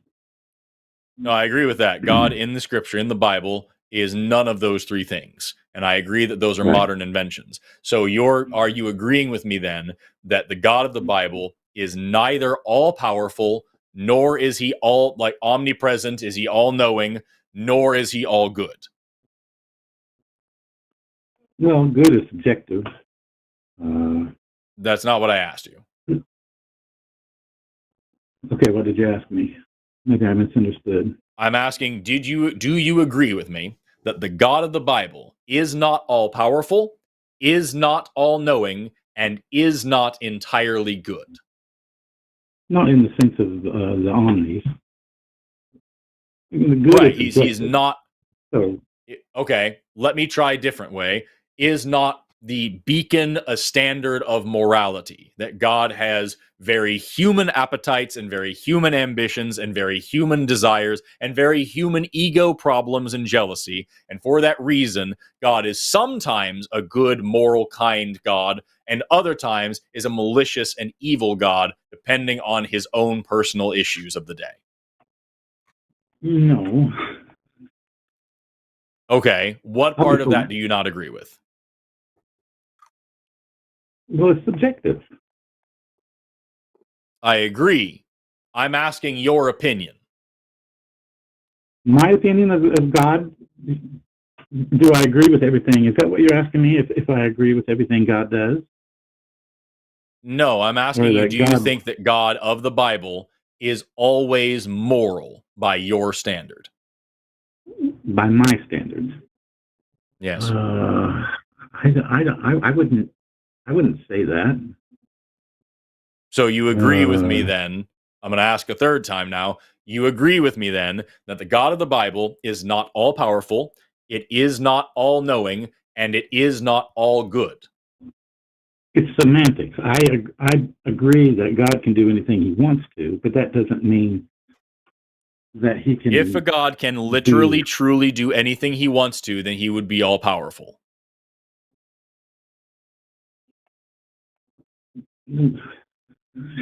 I don't know.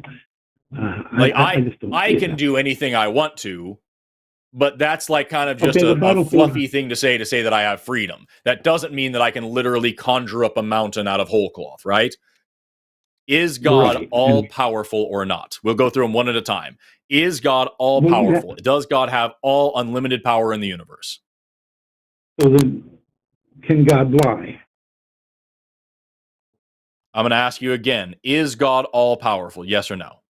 It depends on your what you think all powerful means. I will be as clear as I possibly can. Is there any limit at all to the power of the God that you believe in? Yes, I guess so, yeah. Okay, so God is not all powerful. Is there any limit at all to the knowledge of the God that you believe in? Oh, certainly, yes. So then God is not all knowing. Does the God that you believe in do things that you believe are morally indefensible? Or at least morally wrong? The word Israel means to grapple with God, so that's the only natural. I'm going to ask you one last time before I move on because you cannot answer a simple yes or no question. Is the God you believe in capable of doing things that you believe are morally wrong?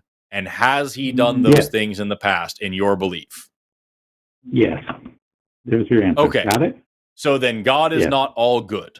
So after fucking 3 minutes of trying to get there, we finally agree that the God of the Bible is not all-knowing, all-powerful, or all good.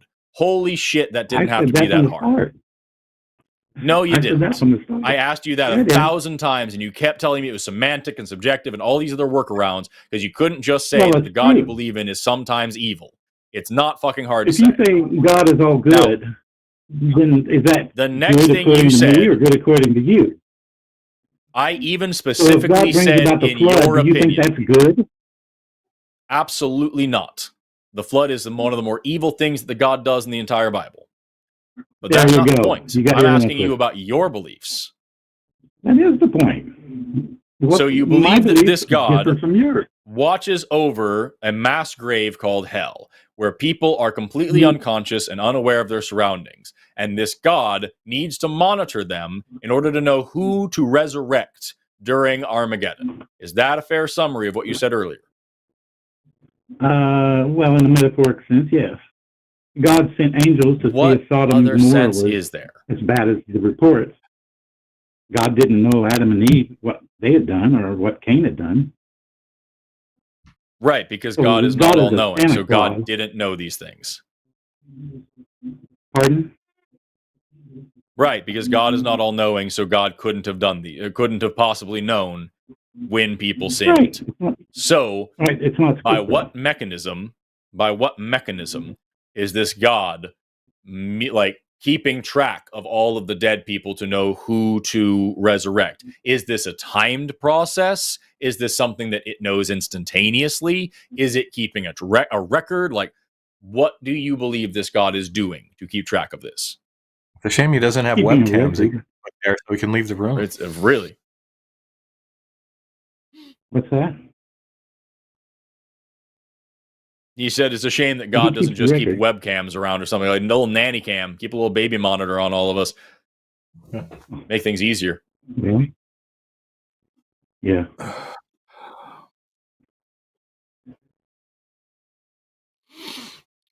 So, the answer to the question that I asked you? Which was what?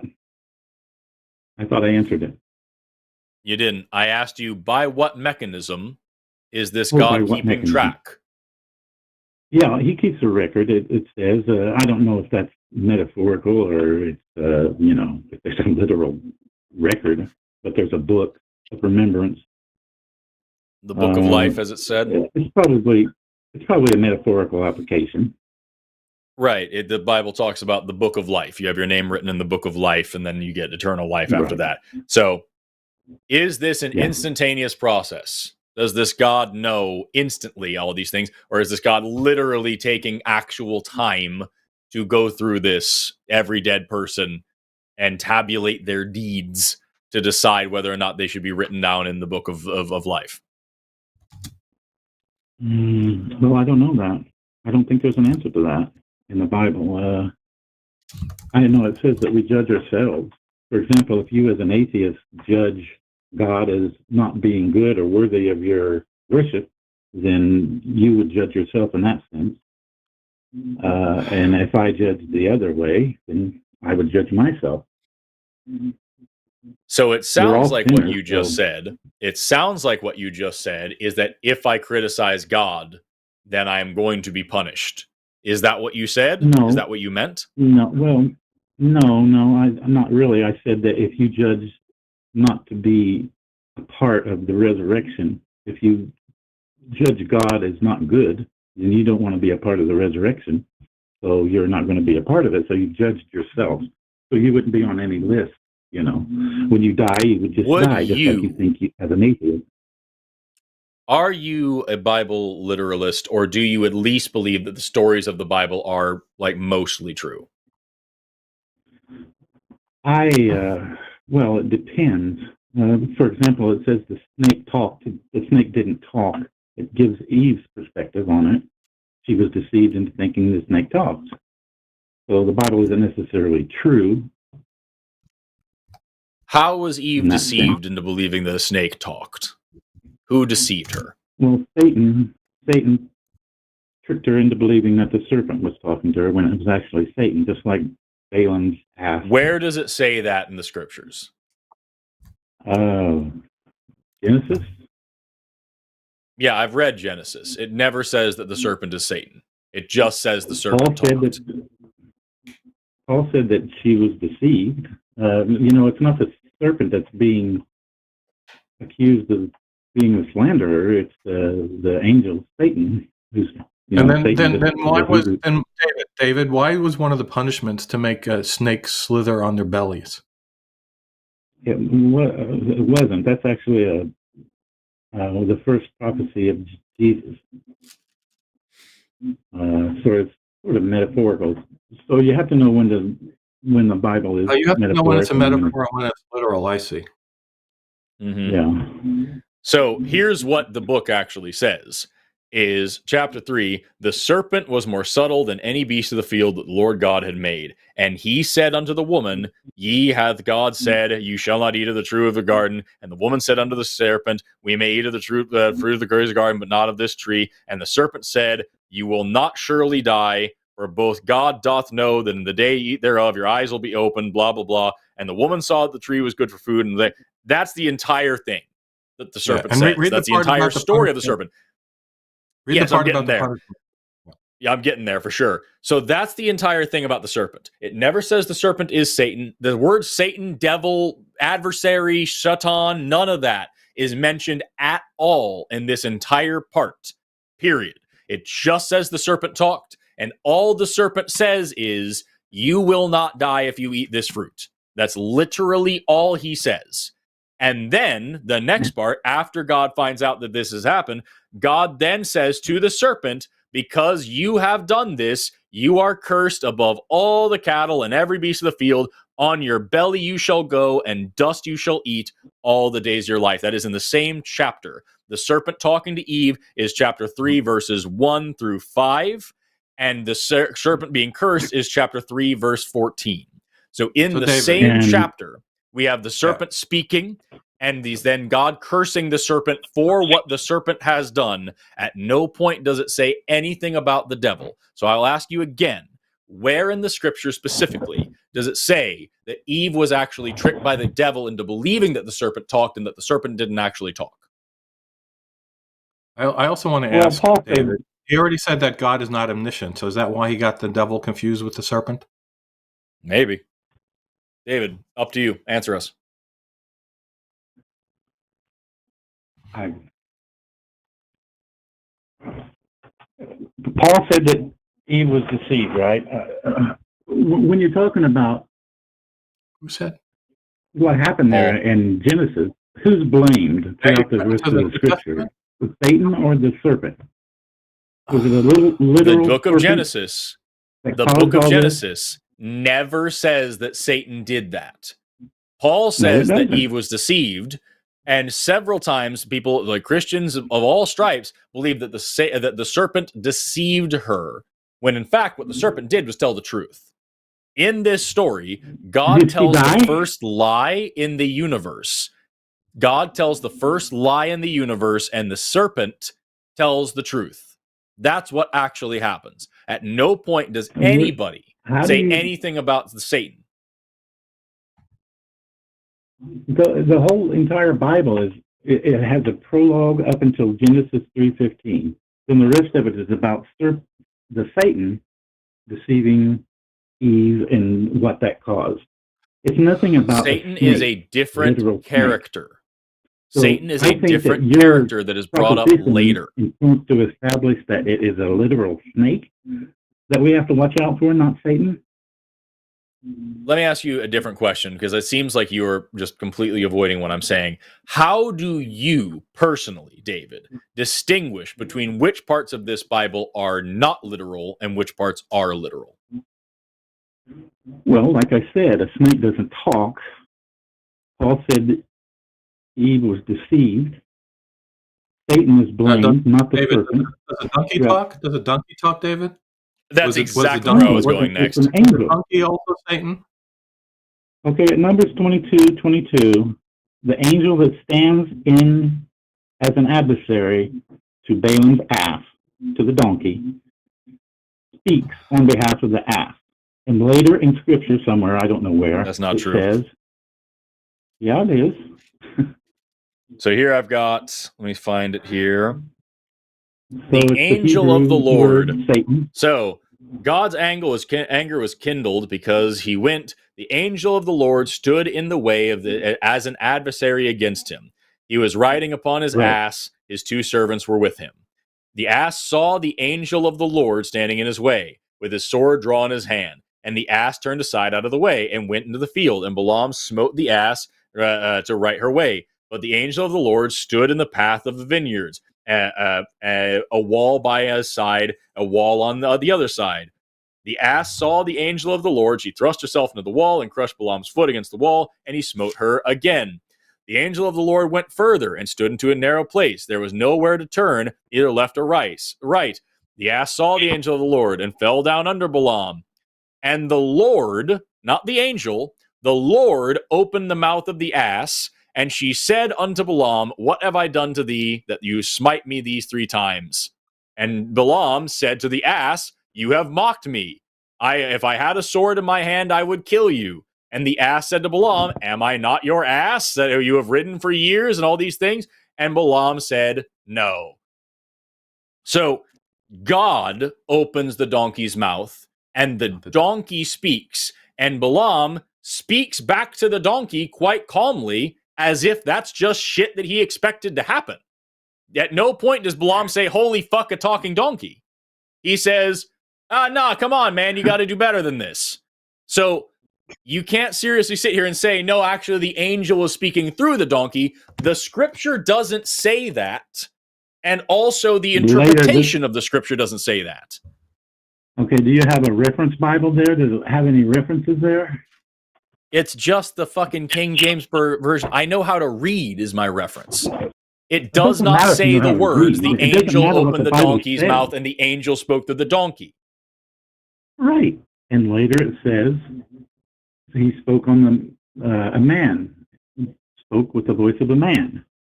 Now you can take that to be he spoke as if he was a man, or you could take it as he spoke as a man. So once again, David, the frustrating thing about this call is that you have your particular interpretation of your particular translation of your particular version of your particular holy book, and you've interpreted it in such a way that it aligns with your particular sensibilities. Meanwhile, if you look at Answers in Genesis very clearly says that absolutely that donkey really did speak. Yes, miracles do happen. Yes, God can perform miracles. That is what happened because the Bible says that it happened.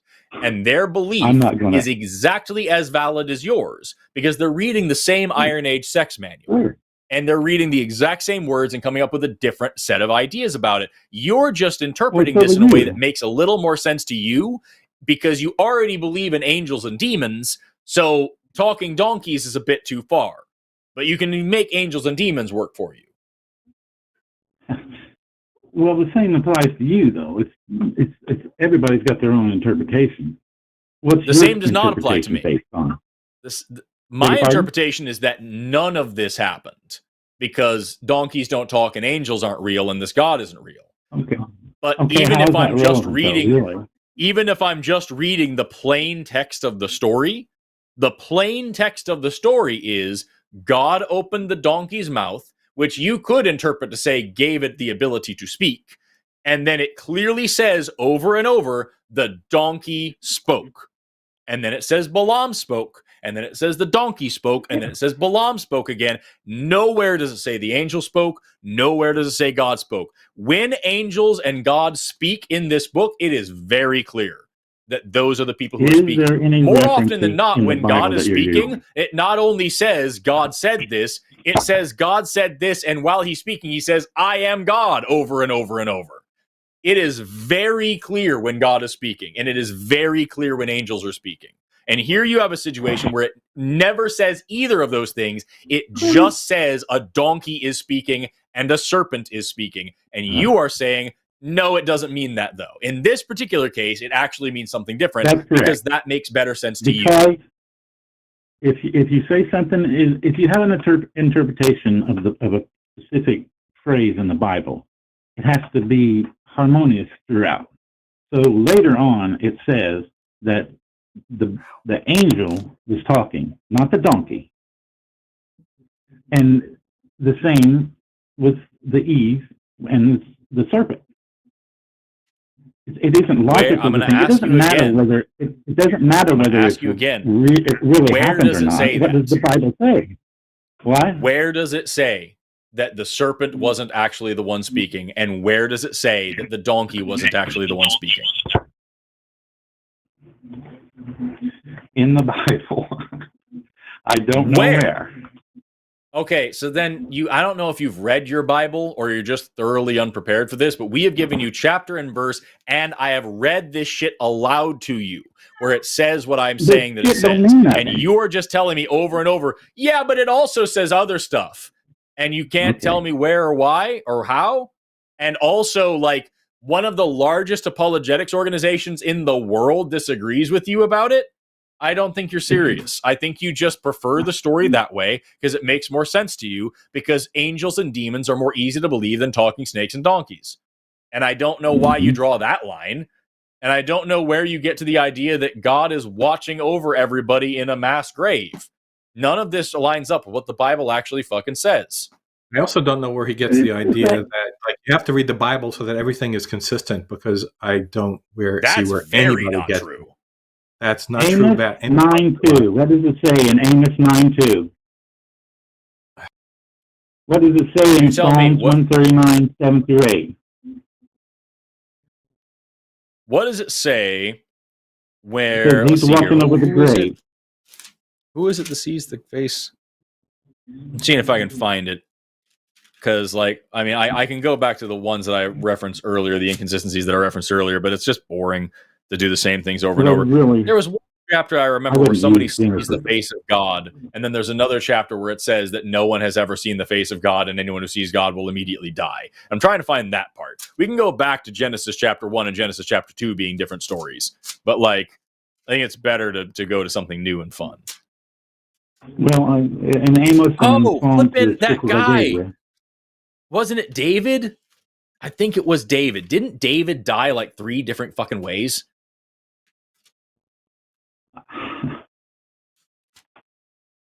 Hold on, I'm flipping to it. I'm trying to find it. I'm finding it. I haven't opened this part of the Bible for a minute, but I'm scrolling. There's Joshua, Judges. Judges is fucking crazy. Here's Samuel.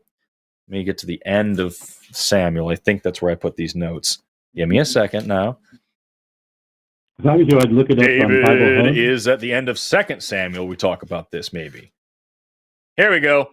How Saul, it was Saul died. So in 1 Saul 31, 4 through 6, Saul kills himself. Then in 2 Samuel, verses 1 through 8, chapter 1, verses 8 through 10, the Amalekites killed him. Then in 2 Samuel, chapter 21, verse 12, the Philistines killed him. Then in 1 Chronicles 10, 13 through 14, God killed him. So Saul dies in 4 different ways in this Bible. Which one of those ways is correct, and which scripture backs it up? Judas died 2 different ways, if I recall that correctly also. That sounds about right. I don't remember that part, but that sounds about right. Yeah. I thought we were talking about hell. The huge thing to me is the zombie apocalypse in only one of the 4 Gospels. Like, you'd think that would have been recorded. Who the fuck didn't write that down? What? Oh yeah, that's just, we won't bother mentioning that in the other 3. Or in any other Matthew, Mark, document Luke, of and the John. time. Yeah, speaking of Matthew, Mark, Luke, and John, David, when Jesus was resurrected, was the stone covering the tomb when the people got there, or was it already moved? Was there an angel sitting on the stone, or standing next to it, or appearing behind the people? Was it 1 or 2 angels? Did they find the body in the tomb or not? Did Jesus raise to heaven before them, or did he not? These are all different inconsistencies between the 4 different Gospels. Yeah, we don't really expect you to answer. We're just pointing out some clear and understandable contradictions. I've dealt with all those. That has none. And has to be consistent. Well, if you've dealt with all those, David, for 30 years, I've heard it all. If you've dealt with all of those, David, then how can you possibly say that the Bible must be internally consistent when Jesus is resurrected 4 different ways, Saul dies 4 different ways, Judas dies 2 different ways, Genesis chapter 1 and chapter 2 are completely different creation stories? How can you say this is all internally consistent? Okay, can we narrow that down? One at a time? There's like 3 different versions of the 10 Commandments. Jesus. I heard you talking about Jesus indeed earlier. 2 different accounts, right? In Genesis 1 and 2, the first is chronological and the second is topical. What does that mean? The first is the chronological event. It's an apologetic way of waving away with magic the differences. Right. Beg your pardon? It's an apologetic way of waving away the differences. You're just describing it differently. You're putting it in a different category.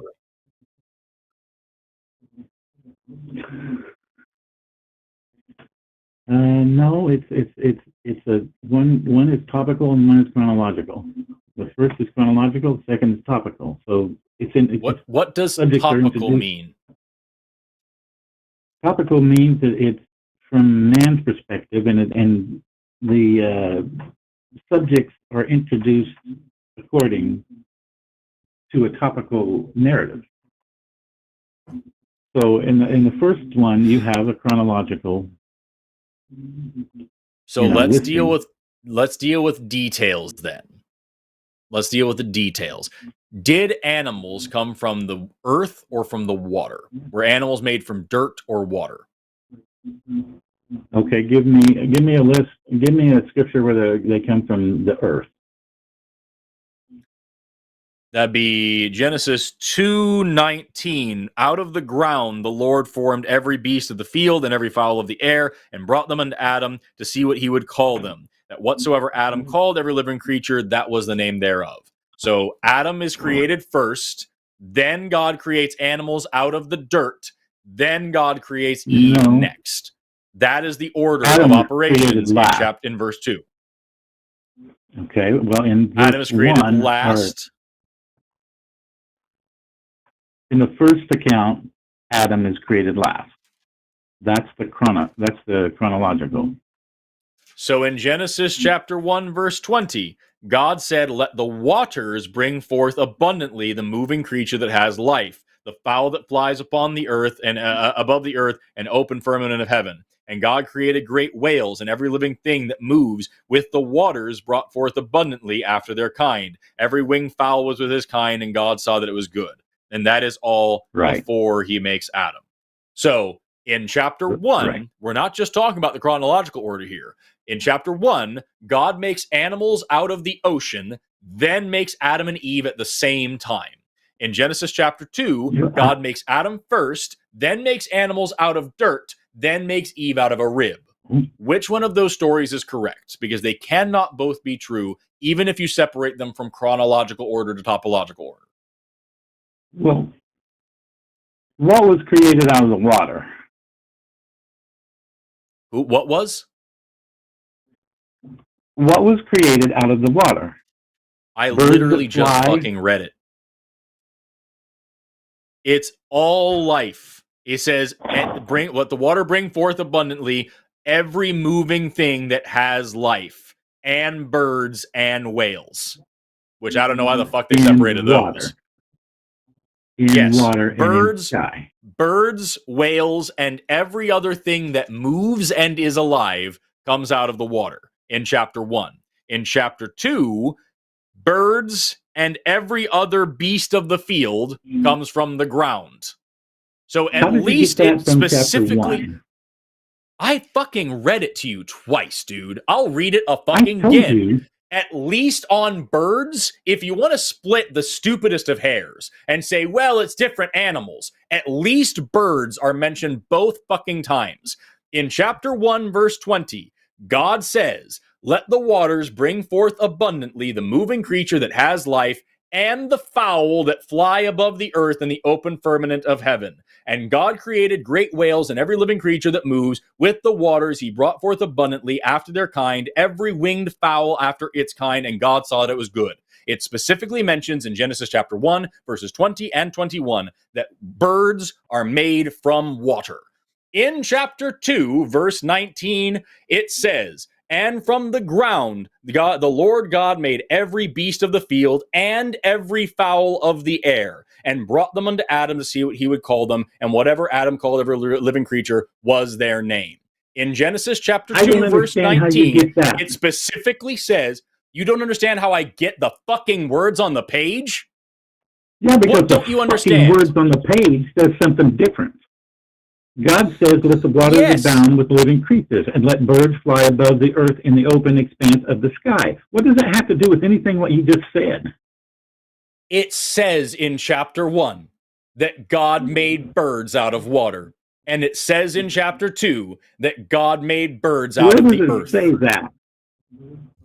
I'll read it again. We're just going to keep reading it over and over. Let me read it here. Because I'm reading it over and over. No, I'm going to keep reading it. We're going to do it all together here as a class. 120. Right?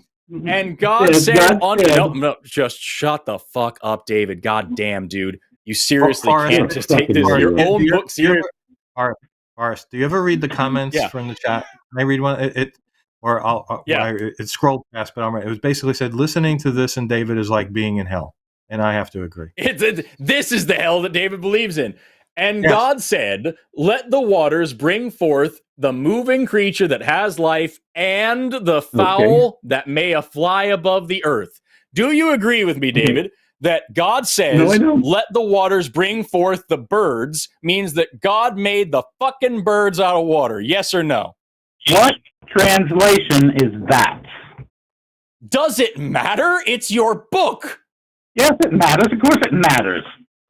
Okay, so then we can agree that the Bible is only right if we read the version that you prefer.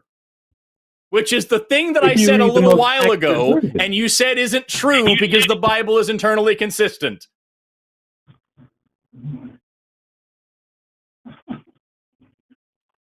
You're literally doing the thing that I accused you of like 10 minutes ago, and you said isn't accurate. You're not serious, David. So a minute ago, when I pointed out that you only believe your preferred interpretation of your preferred version of your preferred translation of your preferred holy book, and you said, no, the Bible is thoroughly consistent all throughout. You can clearly tell which parts are and are not real and which parts are literal and which parts aren't. You were bullshitting. You wanted your version. Me reading the King James version isn't correct. I need to read your version that doesn't say that God made birds out of water. You have to look at the different translations. Let's compare the translations, David. Let's compare the translations. Mine says God made birds out of water, and on literally the next page, it says God made birds out of dirt. That's what my translation says. Does your translation say something different? And if so, how do you know it's right? Well, because you check it. And if you go to Bible Hub, Genesis 1:20, it gives you... Oh, you got to go to Bible Hub. It has various translations so that you can compare them. So when you go to Bible Hub, Bible Hub will tell you what your God actually did. But when you go to Answers in Genesis, who says something entirely differently, then you know it's full of shit because they interpret it a different way than David does. It's not the Bible, it's David's Bible. That's what the deal is. David, it's been 36 minutes. It's been 36 minutes, and you've yet to be fucking consistent with what you're saying. I'm bored. Rob, do you have anything else? Rob, you're muted. If you can unmute yourself, I would love to hear what you're saying. Yes, thank you. My cat was screaming and it was speaking to me in human language, saying God was telling it to let David go. Yeah, it's man, I'm over it, dude, for real. David, maybe try again next time. You have pushed everyone here further away from your God. Have an awesome rest of your day. It's so frustrating to have someone just like, the Bible doesn't say that. Here's where it says it. Well, that's the wrong kind of Bible. You have to read the Bible Hub, where it talks about the different translations and how actually it means something completely different than what thousands and millions of Christians around the world believe. They're the wrong Christians. David's the right Christians. It's not cool. His personal interpretation is the only right one also. Yes, absolutely. David knows what the scriptures mean, y'all. We've got 3 calls left on the line, and they are all atheist calls. So we're going to breeze through these guys and talk a little bit about a lot of things. Nobody wants to call about ghosts or psychics or UFOs. Nobody. This person says alien abductions. Oh, yes, please. Let's talk about alien abductions. I used to believe in aliens. When I was a child, I so much believed in aliens on Earth and aliens abductions, that one of the reasons I moved my bed from my shared bedroom with my brother on the second story of our house was to go to the basement, which was not even finished, because it was going to be harder for them to beam me through a window from the basement. There you go. I mean, that's rational. That's safe. Let's talk to David, pronouns he, him, calling in all the way from undulating kangaroos. Who is an atheist, but says he has alien abduction experiences and questions if he was really abducted and wants to ask some questions about it. David, you're on the line with Forrest and Rob. How are you doing today? Yeah, hi. Can you hear me? I can hear you just fine. Hello? Yes. Okay, cool. I was just checking my mic was on. Yeah, I say that I've had alien abduction experiences because that's factually correct. I know that's factually correct. How do you know? To say that I've been abducted by aliens, though, is something else, because I don't actually know if that's true. And I've gone forward, back and forth, multiple times in my life, pretty much day to day, going, is what I experienced actually aliens? Or was it some form of, is it some form of delusion of the mind? Does that make sense? That's a valid question. Sure. I mean, so I am autistic spectrum, and when I was autistic, I'm still autistic, but when I was much younger, I was affected by it much more. And I remember, like, when I was like 19, 20-ish or something, I just found myself waking up in this sort of spherical room, and really strange creatures just looking down on me. And suddenly the room started spinning really, really fast. Like I was going round in a circle and etc. Or a sphere. It looks like I was in a sphere. And then boom, I'm wide awake in bed. And I think, okay, that's probably just a dream. But then I suddenly think, well, those things looked a bit familiar. And then I found this box that I went through, which was stuff that I had all my life, like from a young age. It had always been in my bedroom. And I found that when I was younger, I found like these pictures. I used to draw these things over and over again, like stick them in pictures. And I just sent shivers down my spine because I was like, what the hell? And the reason I mention the autism is when I was very young, I used to take things very literal. Like when I was in first school, they said we're going to take a trip to the moon. And I actually literally thought, I'm embarrassed to say this, I was like probably about 7 or 8 at the time. I actually literally thought we were actually going to go to the moon. And so I remembered when I was... things. Yeah, well, I remember when I was very small and I did something on when I was like in first school on a trip that I wasn't supposed to do. I don't know what it was, some sort of like naughty thing, I think, when we were on the way to a swimming pool. And the teacher was telling me off for it. And I said, well, how do you know I did that? You weren't there. And she said, a little bird told me. And I remember distinctly, I thought back then, was it them? Which like really is kind of freaky because that sends shivers down your spine. Because these things that I've experienced, well, I mean, if they're real, it doesn't make sense to call them birds because they wouldn't have followed our evolution. So I don't think they'd count as birds, but they were bird-like, if that makes sense. Hmm. And I think that in a lot of ways, when I've been autistic, I've gone through kind of almost making up my own religion, right? And this I don't know if this sounds like mental illness or not. I've actually, this is going to sound ridiculous, but when you say that you've spoken to a psychologist and they've told you you're not crazy, then people probably go, well, you're crazy, right? But there's a little bit of stigma. It sucks. Yeah, but when I like throughout my life, I've always been very vulnerable because people are very political and very manipulative. And I guess I've always believed that there's a higher power protecting me because I've always, like, my mind's just created it, maybe, is one thing I've wondered. Because I realized just deep down how vulnerable I am, how people can just get away with being complete shitheads to me. And like manipulate it so that I look like I'm in the wrong, and I've been found in the wrong so many times when I know I'm in the right. And I had this dream once, which like I know it's off topic, but maybe not. When I was on a bus, and there was like this 13-year-old just flicking like bogies at me, and I just had to sit there and take it. There was nothing I could do, and I guess I felt very vulnerable in society, and I think it's why a lot of people create religion. I don't know, but I also went to a very Christian school that used to tell me that you should do, you should always do stuff no matter what. If you act like a good person, you'll get hurt for it, but do it anyway. And basically try to put like extreme guilt on. So going between aliens and religion and spiritual experiences and etc. I've always felt that, like, if I'm not doing everything I can to try to save the planet or try to help other people and etc., that it makes me a very immoral person, and that, it's like I've just let down everything. And then there's been this part of me, I don't know if it's Messiah complex, that actually believes I'm capable. And I guess one thing I've been struggling with is, this is nonsense. Like, I have had myself tested professionally in terms of IQ, which I know you'll dismiss. And what I'll say to that is that some people say IQ tests are complete nonsense. Some people say they're really valid. The truth is somewhere in the middle.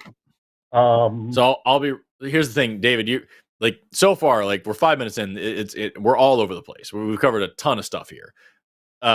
It sounds like you've had a lot of experiences that probably caused some trauma. And a few things that like definitely, shaped your perception of like the reality that you're living in right now. I would like to know, like, if you are able to question whether or not these abductions, just to focus on the thing you called about, you had some experiences where you believed that you were abducted by aliens at one point. You are now able to look back and question those things. Where do you go from here? Like, what are you trying to get to?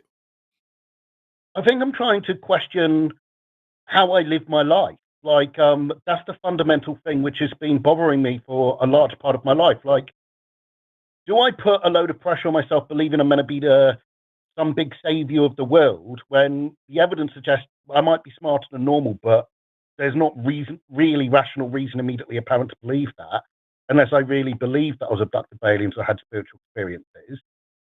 Or do I just focus on doing what brings me pleasure, not necessarily hurting other people, but it sometimes feels selfish to focus on myself when I could focus on others? Does that make sense? You kind of lost me. I'm not sure where we're going with this. So you have Yeah, I something. You believe that the abduction in some way boosted your IQ? Is this what you're implying? And No. whether or I not definitely you do should. not believe an alien abduction boosted my IQ at all. I believe the only thing that boosted my IQ was getting the right interventions to allow my mind to express itself. What it sounds like is that you're talking about how you have this complex, this like heavy weight, this burden of morality, and you're like trying to dedicate all your time to making the world a better place, and you feel bad about any time that you take free for yourself. And I understand that entirely because holy fuck, dude, I struggle with that every day. I don't understand how that relates back to aliens. I think it does because, I mean, I don't know if this is schizophrenia, but I used to think that the aliens, and this is going to sound ridiculous, I used to think the aliens were calling me to do something big for the planet. That's no different than any other religion, so I wouldn't call that schizophrenia. I'd just call that just some sort of supernatural belief. So effectively, I probably created my own religion and should just leave it behind and try to... Yeah, man, if you don't have a reason to believe a thing, you shouldn't believe the thing. And if you think you can do something to make the world a better place, you should try to do that as best as you can, but you shouldn't do it at the sacrifice of your overall mental and physical health. And if you figure out how to make that work, then please fucking tell me. Well, I keep wanting to believe, and I think that's a thing. There's been so many nights where, and I know this sounds weird, I've wandered alone into the woods at night hoping to see these things, and like, you know, that they come and etc., and it just doesn't happen. And Sure. you know, I had the experiences when I was younger, but you know, I searched different religions, different alien mythology, and I've never seen anything like it. And I don't know if that gives it more credence or less credence, but... So when you said, David, you didn't never seen anything like it, there's a lot of claims of alien abductions. Have you reviewed them all? Never seen any pictures of anything like what I experienced anywhere.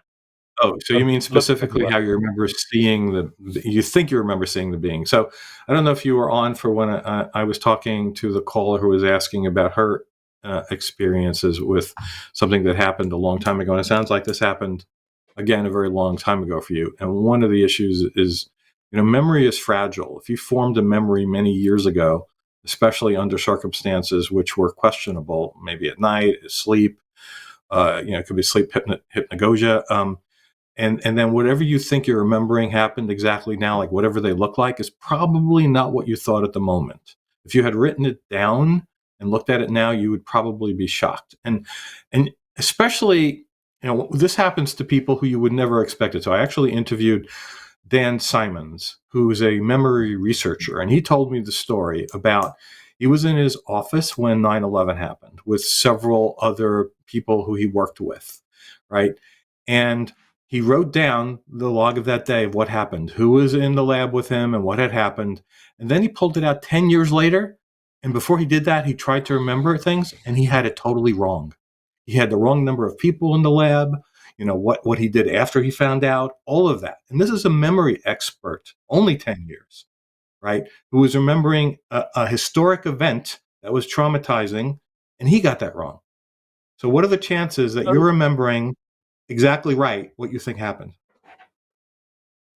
I think it's difficult to answer that. I guess one thing I struggle with, and I won't go into details that are inappropriate. Well, I don't know what's appropriate on this thing, but does it make me a morally bad person if I just decide to like check out and focus on my own hedonistic pleasures that don't hurt other people? I mean, is that a bad thing? Like, for example, it brings me happiness to... Huh? That Peggy cat Sue had thinks an opinion. This time she spoke in feline, so I don't know what she said. Feline? So what do you mean by check out, David? Well, what I mean is without... I'm autistic, so I don't know how to put this any other way than... Yeah, I don't mean to put it in a way which is inappropriate. But would it be like a great immoral fit? Like, from a young age, I've always wanted to basically serve and worship a lady. So would it really, without going in, you know, you get the idea, I don't need to go into more details than that.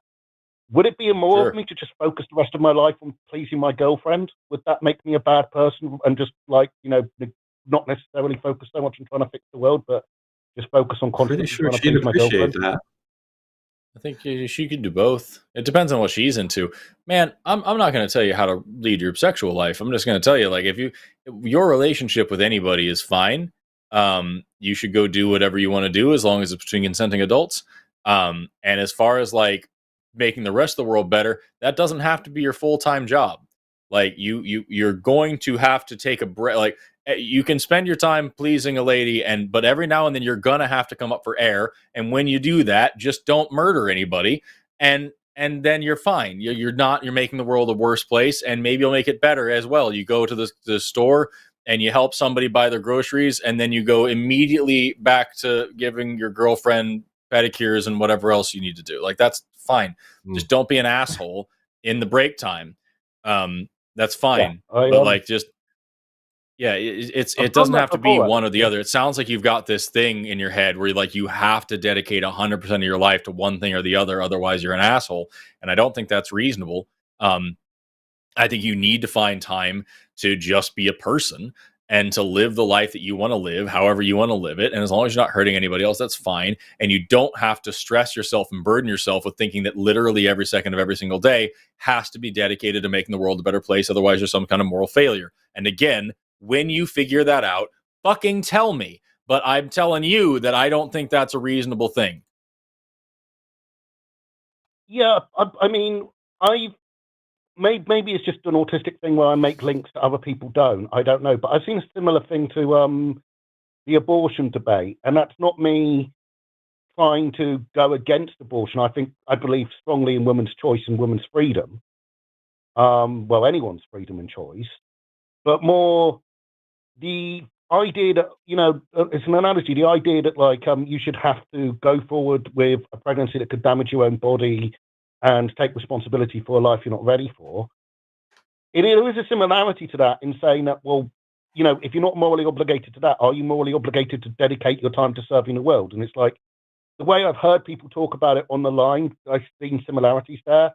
Does that sound absurd or make sense? Or I think there's a moral responsibility to take care of saving the world. You just don't have to do it alone. Nor full time. Point is to try to build you have to build a community to help you with it. Like no job can be done alone and full time. The smallest of jobs alone and full time would drive you insane and drive you to an early grave. And especially one as Herculean as trying to save the entire world, it's not necessary for you to put that burden on yourself. So find ways to establish community and try to get other people involved and organize your community and sit on your stoop and talk to your neighbors and try to make things better so that you don't have to put on the entire burden of saving the entire world on yourself 24/7 and drive yourself mad by just completely wrecking your mind and body because you're constantly worried that you're not doing enough good for everybody. And I can't stress this enough. When you figure out how to do that, tell me. But that's where I'm at with it, man. I'm just telling you, I struggle with the same shit all the fucking time. I'm trying to connect with you in a way that matters to tell you that literally every single time I am relaxing, I feel terrible about it. And I feel very guilty that I should be working harder on doing other things. And every single fucking time I am working very hard on trying to achieve dreams, make the world a better place, all those things, I feel terrible about it because I'm not relaxing and enjoying my life and spending time with my family, and they're not getting the best of me that they deserve either. And I never ever have a moment where I'm this is where you know what I mean? It just I'm tearing myself apart all the time. I struggle with this too. I get it. I really fucking get it. But I can also intellectually understand what human limits are, even if I don't believe I have them. And I'm able to give you the advice that I wish I could take and just say, you've got to fucking find a balance for yourself and understand that you can spend your life doing what makes you happy. That's absolutely acceptable as long as what makes you happy isn't hurting anybody else. And in the interim, in the breaks that you're going to take, because we all have shit to do. Everybody, no matter how beautiful your life is, you're going to have to wipe your ass every now and then. And it's not pleasant for everybody. It's a thing you have to do. In those times, as long as you're not making the world worse, and as long as you dedicate at least a little bit of your time and a little bit of your income and a little bit of your energy and a little bit of your efforts trying to make everybody else's a little bit of time on this planet at least a little bit better, I think you're a good person. So just try to set that down for a second and just be a human being, and then write down how you pulled it off and send it my way. That's all I would say to you, David. With that, I think it's about I think we're going to move on. We still got to do super chats, and we've already run a little overtime from where we wanted to. But yeah, Robert, what do you have? Yeah. So David, if this one call doesn't, resolve your angst about this, let me put in another plug for a program of Recovering from Religion. We have the Secular Therapy Project, where we have therapists that can help you, work through these kinds of issues. Go to our main page, recoveringfromreligion.org, and at the bottom it says, seek a professional. And these are people who we have vetted that they're not going to tell you to open the Bible or the Quran or any holy book or wave crystals in your face to, help you work through these issues. So, you would connect with somebody in your area, and then you'd work out payment with them if they take your insurance, that sort of thing. But it's a way. And it sounds to me like this is something that needs, to be resolved with more than one phone call here. For sure. Yeah, David, I appreciate you think calling in, man. It's a bit more than we can chew on right now, but I really do appreciate you calling. All right. Cool. Well, thanks for your time. Yeah, take care, David. Bye-bye. And that's our last call for the night. We actually wrapped up the other ones because they were kind of long conversations. We've been going for a long time, so we just had to let the last atheist go, unfortunately. That does happen on these shows. We prioritize theist callers. We take a bunch of theist callers. We get a couple of atheists in at the end. But I think overall, our theist callers were productive. They were productive. We covered a lot of good stuff. They were interesting, but I'm a little depressed because the last one I watched of SkepTalk went 8.5 hours, and I thought we were going to get closer to that. Right? It can be an easy show sometimes. It doesn't have to always be horrible. Yeah, I just could not believe it how long that went. Yeah, dude. Well, if you get that's one thing. I was talking to I think Josie about this, because Josie and I will do a long fucking show, and Erica and I will do a crazy long show as well, because we all have a lot we want to say about it. So we're talking about our things we're passionate in. Erica and I can talk about biology forever. And Josie can talk about politics forever, and we just bounce around each other. And so we wanted to do like a show with the three of us, where the show is 12 hours long and we take 2 calls. And the show is called like Let Me Explain or something. It's just we could call the show succinct, call the show brevity, and just I don't know. It would be great. With that, we still have super chats though, so we're still going to be here for a little while.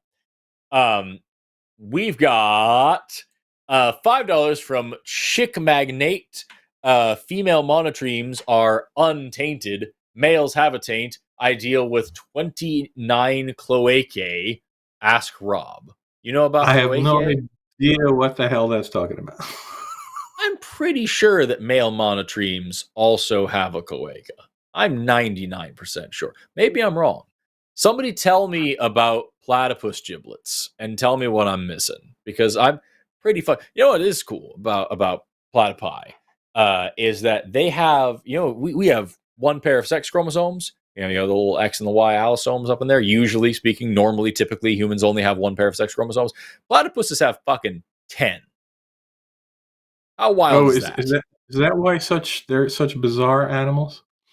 That's one of the many reasons.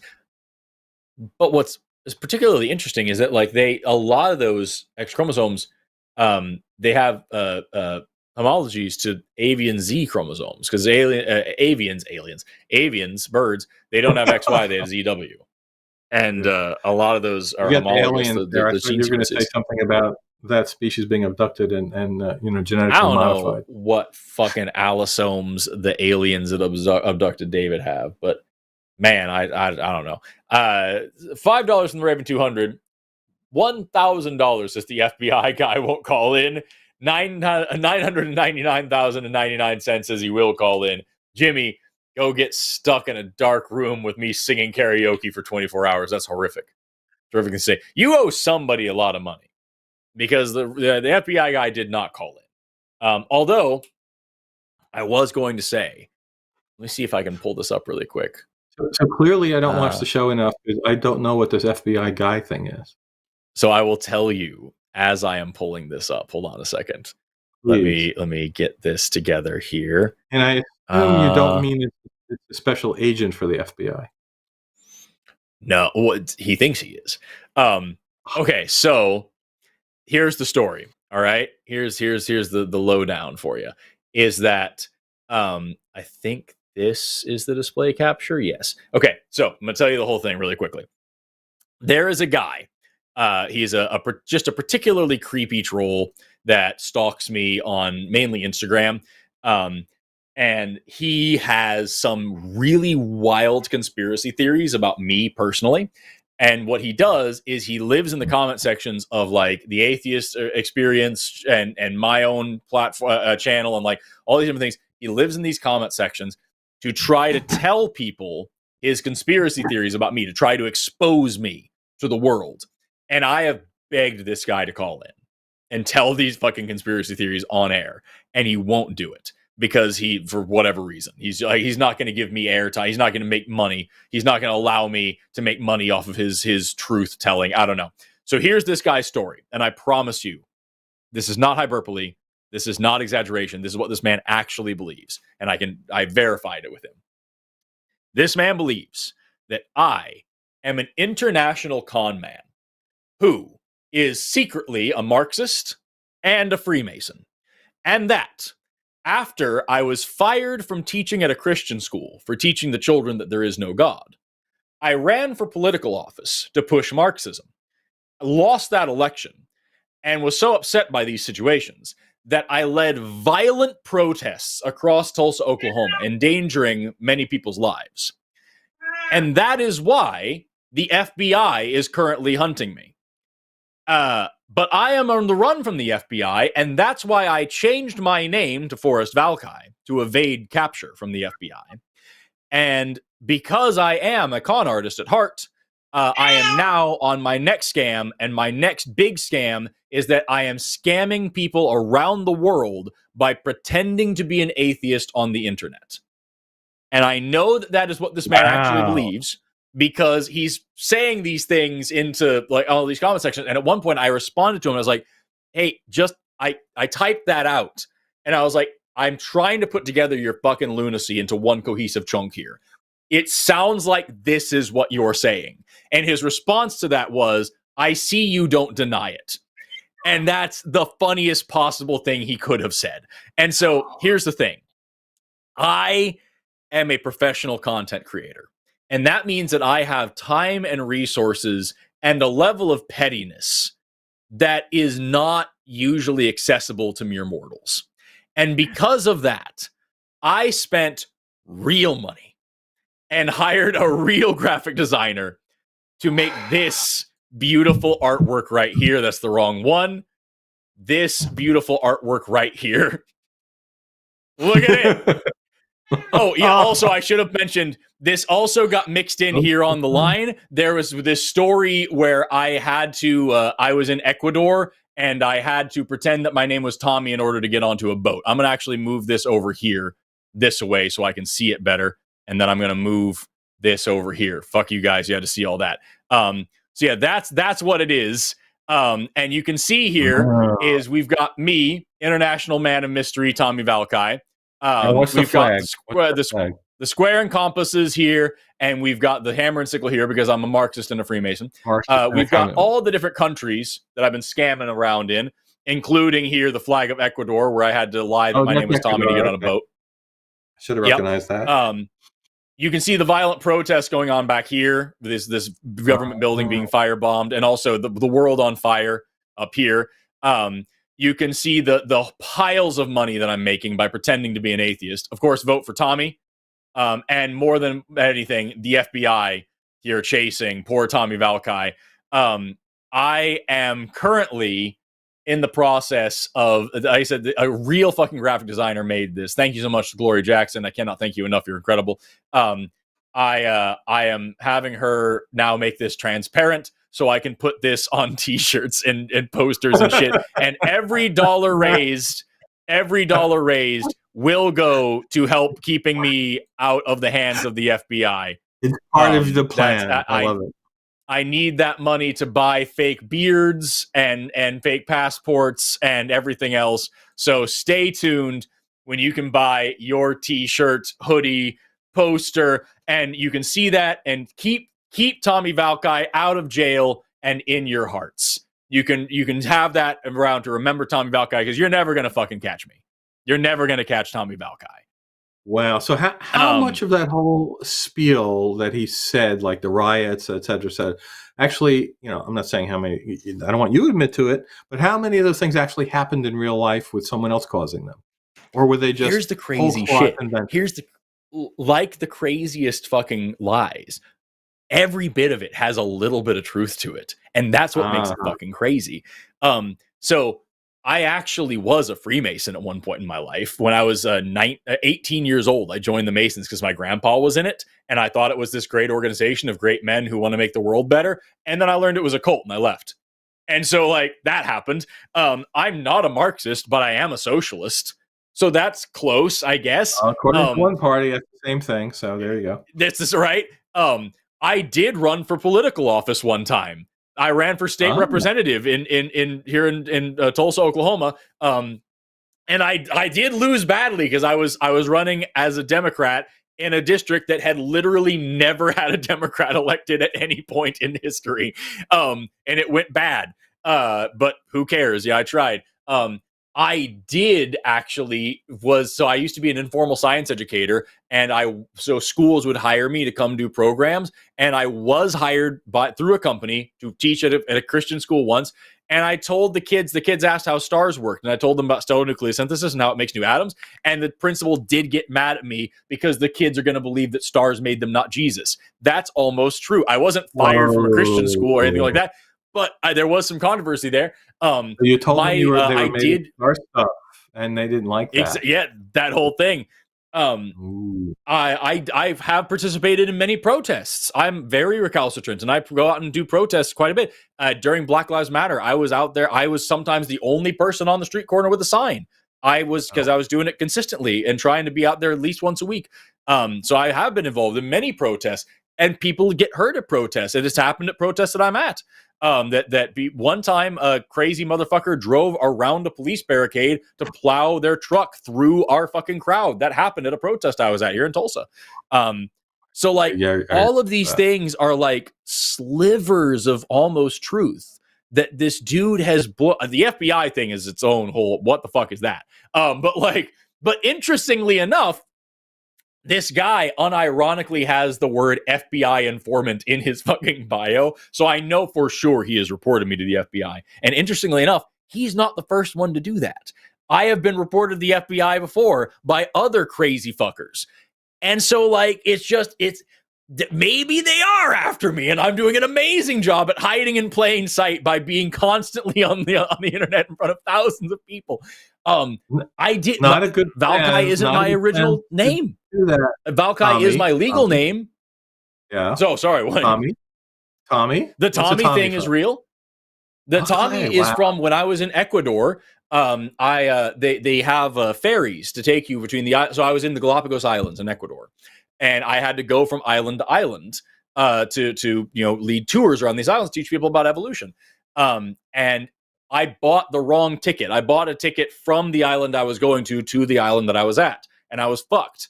And they have a guy there that is like basically scalping. Like if somebody doesn't show up to get their tickets, they just sell them to the next person. It's not like it's a shady operation. He's right there in front of all the other ticket counters. He's just like, this guy didn't show up, you can take the ticket. But they also have a person at the dock checking names so that not everybody can just jump on the ferry and just take somebody's spot without paying for it. And so this guy gave me a ticket and said, hey, your name is Tommy. Go tell them your name is Tommy and you can get on the boat. Because this is Tommy's ticket. Tommy didn't show up. Tommy didn't, so you get Tommy's ticket. So I had to pretend my name was Tommy to get on a boat. How did he find out about that? How did he find out about this? I told that one on stream to make this whole thing funnier. Is what happened. And so like there's just like all this shit where this guy apparently has been fucking following every story about me for a decade. And what's crazy is this dude isn't the only one to do this. And I want the guy to call in so bad. And the one question, the more than anything, excuse me, I've been drinking Monster Energy drink this whole time, and now I feel like I've been drinking Monster Energy drink, and it's horrible. But like the one thing I want to ask this guy so bad, if I could ask him any question, the one question I want to ask is, can you just name 5 reasons? Not even 3. Can you give me 3 reasons other than running from the FBI that somebody might change their name? Can you just, because that's the big one. That's the one that actually, the first time I saw this dude, he was commenting under the Atheist Experience, and he was like, his name isn't even Forrest Valkai. He changed his name, probably running from the FBI. Why else would he change his name? And I'm like, can you, I just want to know, can you come up with 3 reasons why a person might change their name? And I can think of 10 off the top of my head. Any 3 reasons why somebody might change a name other than running for the FBI? Because how is that the leap? That like why else would you do it? It's like that gets me so bad. It's a fun time. I want that dude to call in. It would be so fucking funny. It would be my funny. My brother changed his first name, and I don't think he was running. I don't think he was running from the FBI. You don't know. You'll never know. And maybe he was Tommy Valkai. I was working with someone in the Defense Department job that I had whose name was Jihad, so he had a reason to change his name. He changed it to John. Yeah, that'll do it. Oh man. Yeah, then here again, $4.99 FBI guy, where you at? Thank you so much. Abrazun. Love that name. $4.99 from Marine Demarin. RFRX is amazing. Hi, Rob. Thanks for all you do. I love your work. Forrest, thank you so much. Looking forward to your new videos. Check them out. They're going to be great. Probably posting a new one tomorrow. Oh yeah, so somebody put in the chat. Yeah, my last name, my birth name isn't Valkai. My original last name, it was difficult to spell and pronounce, and I also didn't pick my birth family and wouldn't have if I could have. I didn't have a great childhood.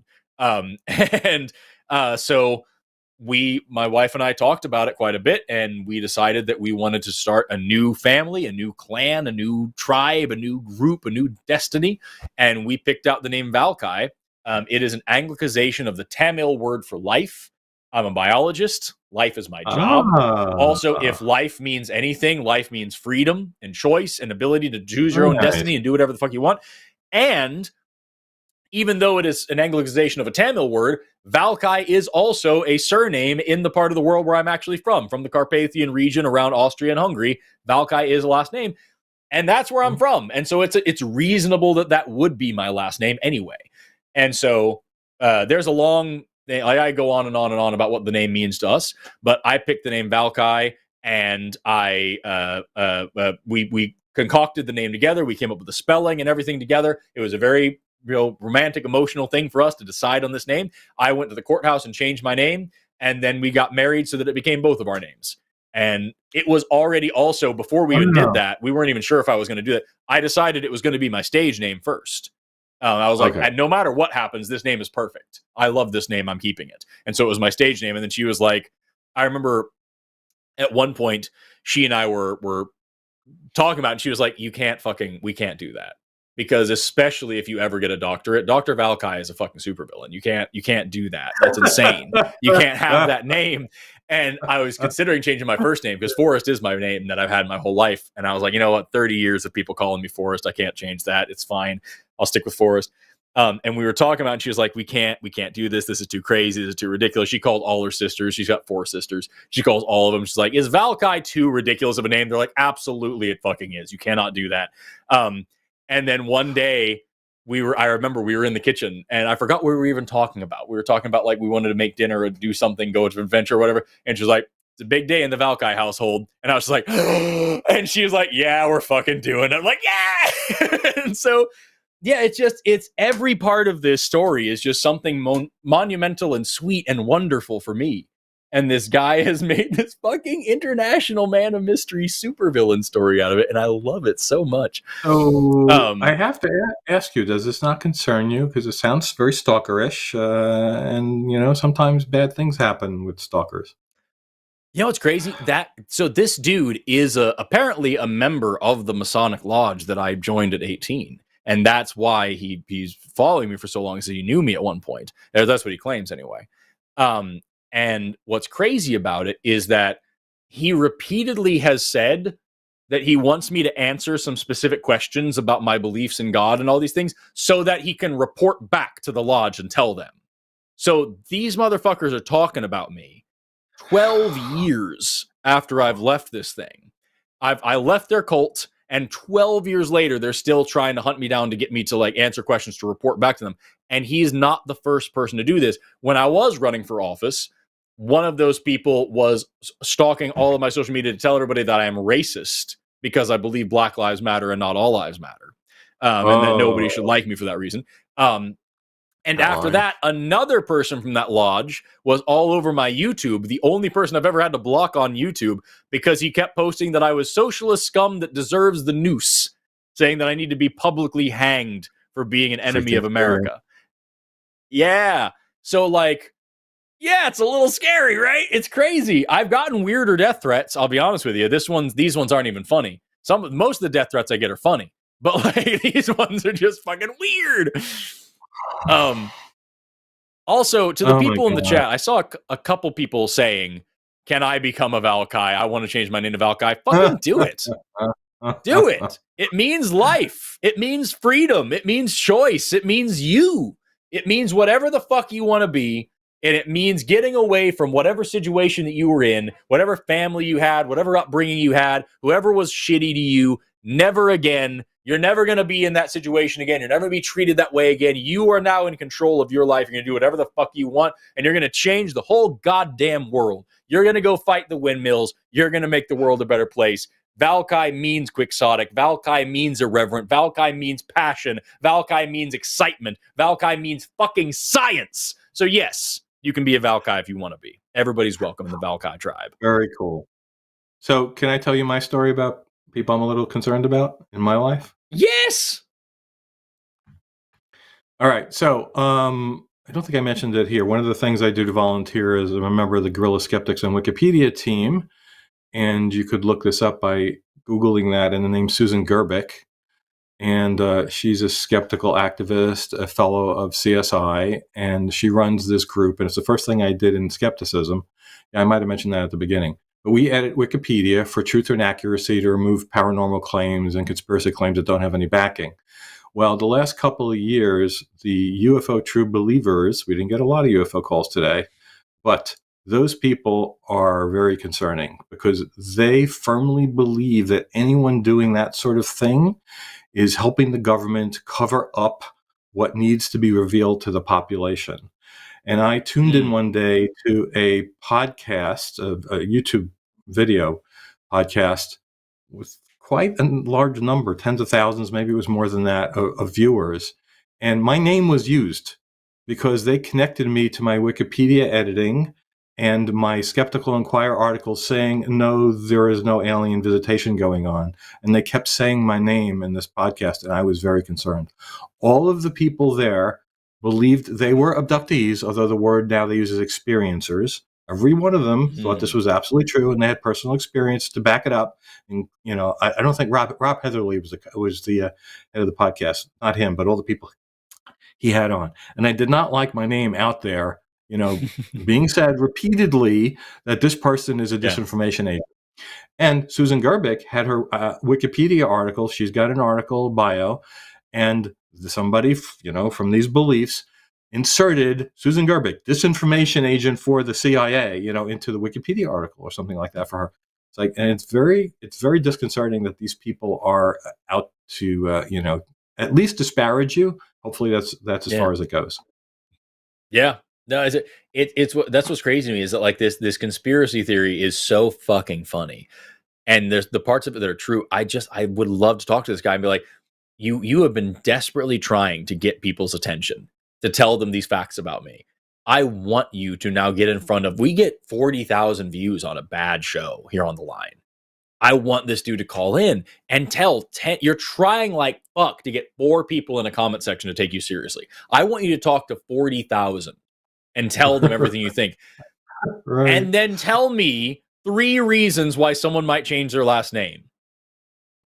Honestly, it's funny because he'll threaten. He's like, I can post a picture of you in your apron. I'm like, do it.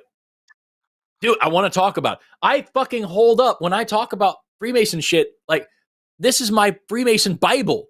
from when I was a Mason. This is the Bible I've been referencing in this show. That's my Masonic Bible, y'all. I've shown this on air and talked about it before. That's why I know the things, because I read the shit because I was in the cult. Like, God. Oh, man. We still have super chats. We're doing a bad job. We're doing a bad job keeping up the show. Do the super chat. $5 for Monkey at Typewriter. Of course, Eric Hovind is starring. If you've got the kind of natural charisma and magnetism of a Hovind, you don't hide behind the camera, right? Damn right. Damn right. Forrest, I watched that before you did Reacteria on it. I actually watched it, the first one. I guess that was a Crazy Museum. Right? I had heard the name Eric Hovind. I never saw his face. I didn't know that was him until the credits rolled. It's like, wow, it's fucking crazy. Why did he do that? He couldn't hire some actual actor to do this. He was such a bad actor. I mean, follow your dreams. Follow your dreams. Not so much that happens, but follow your dreams. $5 from Jamnick06. I knew a psychic that had achondroplasia. I'm so fucking tired. And was wanted by the law. It's true. They were a small medium at large. There you go. €5 from Marty Capdevila. That's a really fucking cool name. I wish to return to Monkey. I am American heritage, so I can do it. Capdevila, io voto. Guess what, dude? You already are one. Also, to the person who posted the joke a second ago, what does a tofu and a dildo have in common? I don't know. They're both meat substitutes. Yeah. Fucking $5 from Hell's Bells. Hi, for you regret being a guest yet? $5 from Hell's Bells. Hi, Forrest. Hi, Rob, and my partner in RFRX Heathenry. Hi, Helen. I hope you're feeling better. She put a chat into the RFR system that she wasn't feeling well this evening and was going to miss RFR. Oh, nice. Not sick enough to miss fucking SkepTalk though. Never sick enough. £5 from Mystic Minds Analysis Tavern. It's such a cool sounding thing. My favorite dinosaur, Microraptor, is a transitional fossil. Seriously, look into that genus and you'll learn so much about the evolution of flight. For fucking sure, y'all. For fucking sure. So do they, in that regard, do they know, Forrest? Do they know which of the actual species of dinosaurs? I mean, I know feathers erupted a lot of times in the clay. Like, do they know which one actually is the one that led to the actual modern birds? I don't think there is a single one. It's a group of theropods. I think there's, it's, as far as I remember of the evidence that we have, it's like the analogy that I give, and the one that I in fact gave in the video that I'm releasing tomorrow, is like smartphones. Like it wasn't that there were all flip phones and then all smartphones and there's some bullshit Palm Pilot in the middle that bridges the gap. It's that, they have different technologies evolving in different types of phone at different times and different brands until eventually the whole population moves in this direction. Same thing with Archaeopteryx and Microraptor and Confuciusaurus. Like, these are snapshots where we see different genera, different groups, evolving these different traits, creating pressure, selection pressure, and competition between each other, until we see these trends moving in avian dinosaurs all in one direction. I don't think there is one single, the one ancestor of all birds. Okay. Also, to the person who responded to my dildo joke by saying they both go in Forrest's mouth, how dare you? I would never eat tofu. $5 from, I'm joking. I love tofu, dude. I fucking love tofu. You should one day, Rob, if you're ever in Tulsa, Oklahoma, remind me. I make some fucking dope Japanese curry with some really fucking good tofu. $5. Ooh, sorry. No curry, no tofu. Oh, lame. $5 from Sheridan Bernasconi. We know prey animals' eyes are on the sides of their head. Do we know if they see two different images at once, or does their brain switch between? Depends on their pupil shape. So, like, for example, goats have that real, like, rectangular pupil, they can see almost fucking 360 degrees, and it blends in the middle and it goes almost all the way to the back. So like it's more of a function of pupil shape. Blah. That's one of those things that when I had a creationist friend of mine tell me, and I had not heard this as a Catholic. I went to 12 years of Catholic school, and I never heard that death didn't exist in the world until the fall of man. Like nothing died, therefore no animal ate any other animal, whatever. So I said, wait a minute. Even I knew that prey animals had their eyes so that they could see around them to see if they're going to be attacked, and generally predators have them in the front, so you get stereoscopic vision. I go, so what do you think happened? The day after the apple was eaten, the eyes just moved all like what? And then, of course, I got God can do anything God wants to. So, yeah, there we go. So the people a lot of people in chat saying that tofu is bad and that they never had good tofu before. I want you to listen to me very carefully. All right? I want you to hear me here for a second. What you're going to do is you're going to go buy the firmest tofu you can buy. Okay? Silky tofu, soft tofu, all those things are very watery. Get the firmest tofu you can buy.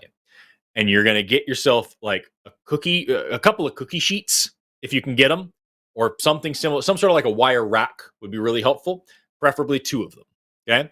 You're going to take that tofu out of its water bath that it comes packaged in. You take tofu out.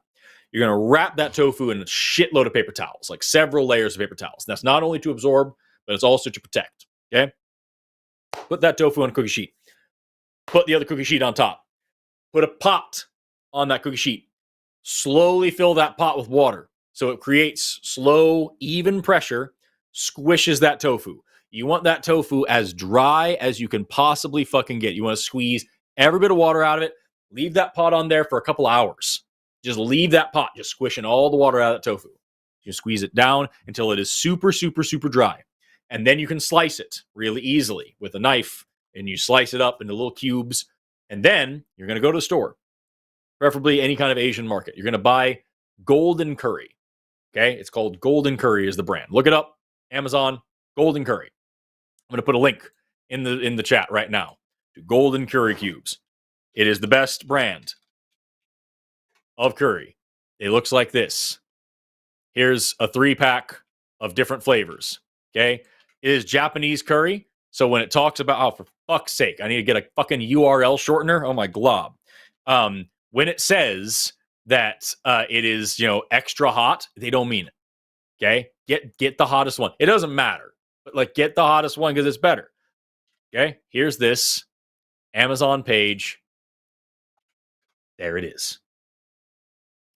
That's the thing. It'll take you to an Amazon page where you can buy a mixed pack of golden curries. That's what the boxes look like. Go find those. Okay, you're gonna dissolve one of the cubes. They come in these little packages of cubes, and you just dissolve it into your food, right? And that's all the seasoning that you need. What you're going to do is you're going to get a pot, and you're going to pop a cube in there. You're going to pour some chicken broth or some vegetable broth in there, and you're going to melt it. You're going to melt it down. You're going to dilute it. You're going to get it all melted down in there, and you're going to pour it all over that tofu. You're going to put the tofu into the thing, and you're going to let it sit there and marinate. You're going to let the tofu that is very, very dry suck up all of that curry flavor, suck up all of them curry juices, right? Then you're going to cook curry. Then you're going to take some carrots and some potatoes, and you're going to burble them, and then you're going to pour tofu and all the stuff in there and let it burble. And then you will have good tasting tofu, and it'll be delicious, and it'll be wonderful. And you can do this technique. Plenty of other things. Golden curry is the best kind of curry, but it doesn't have to be that one. You can make it with other things. Just make sure you take the driest tofu you can possibly get and let it soak up the flavors that you're cooking with, y'all. So many people are like, I've never had good tofu because it tastes like fucking tofu. You wouldn't eat just plain bland ass chicken. You would season the fuck out of it. Tofu is a big ass sponge, y'all. The next thing you're going to be telling me is to put pineapple on pizza pie. I would. I love pineapple. My favorite kind of pizza is bacon, pineapple, and jalapenos. It's my favorite pizza. I need everyone in the chat who said bad things about tofu to try this. It doesn't even have to be with golden curry if you don't like curry. I just need you to get the firmest tofu you possibly can get, squeeze the bullshit out of it slowly and carefully for several hours, then slice it and marinate it and let it soak up good flavors. And I promise you, you'll have a different experience. I'm going to throw up. $4.99 from Julia Scala. Oh, man. Just started a new relationship with someone who's religious. Do you have any tips on how to handle the religion topic in a kind and loving way? Call recovering from religion. Call recovering from religion. Absolutely. Long conversation. Yeah. We'll point you to resources. We'll point you to videos. Do that. As long as they're willing to have the conversation, it's cool. My wife, when I met Amber, was Baptist-costal. She was very, very, very religious. She was the most religious person in her family. And I was weird and like mostly atheist, but somehow fucking spiritual and believed in ghosts and shit. And we found our way together. Yeah, we actually have from Julius.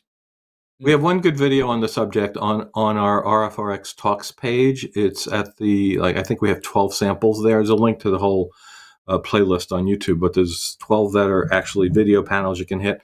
And I think it's the last one on the page we had one of our volunteers, Steve, talk about his interfaith relationship with his wife, where he was not a believer and she was Christian.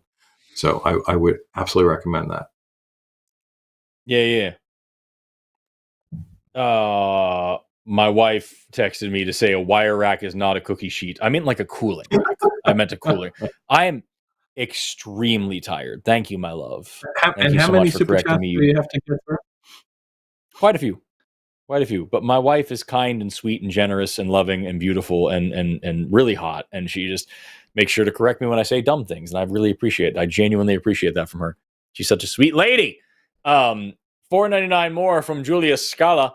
What is your favorite comic book superhero, and what would your superpower be? I mean, it's definitely Iron Man, because his superpower is just being smart and learning from his mistakes. I love that. But he is kind of obnoxious, though, so I don't know. Oh, yeah. I'd be better. I would be better than him. But, yeah. What about you? I think I'd have to stick with Superman.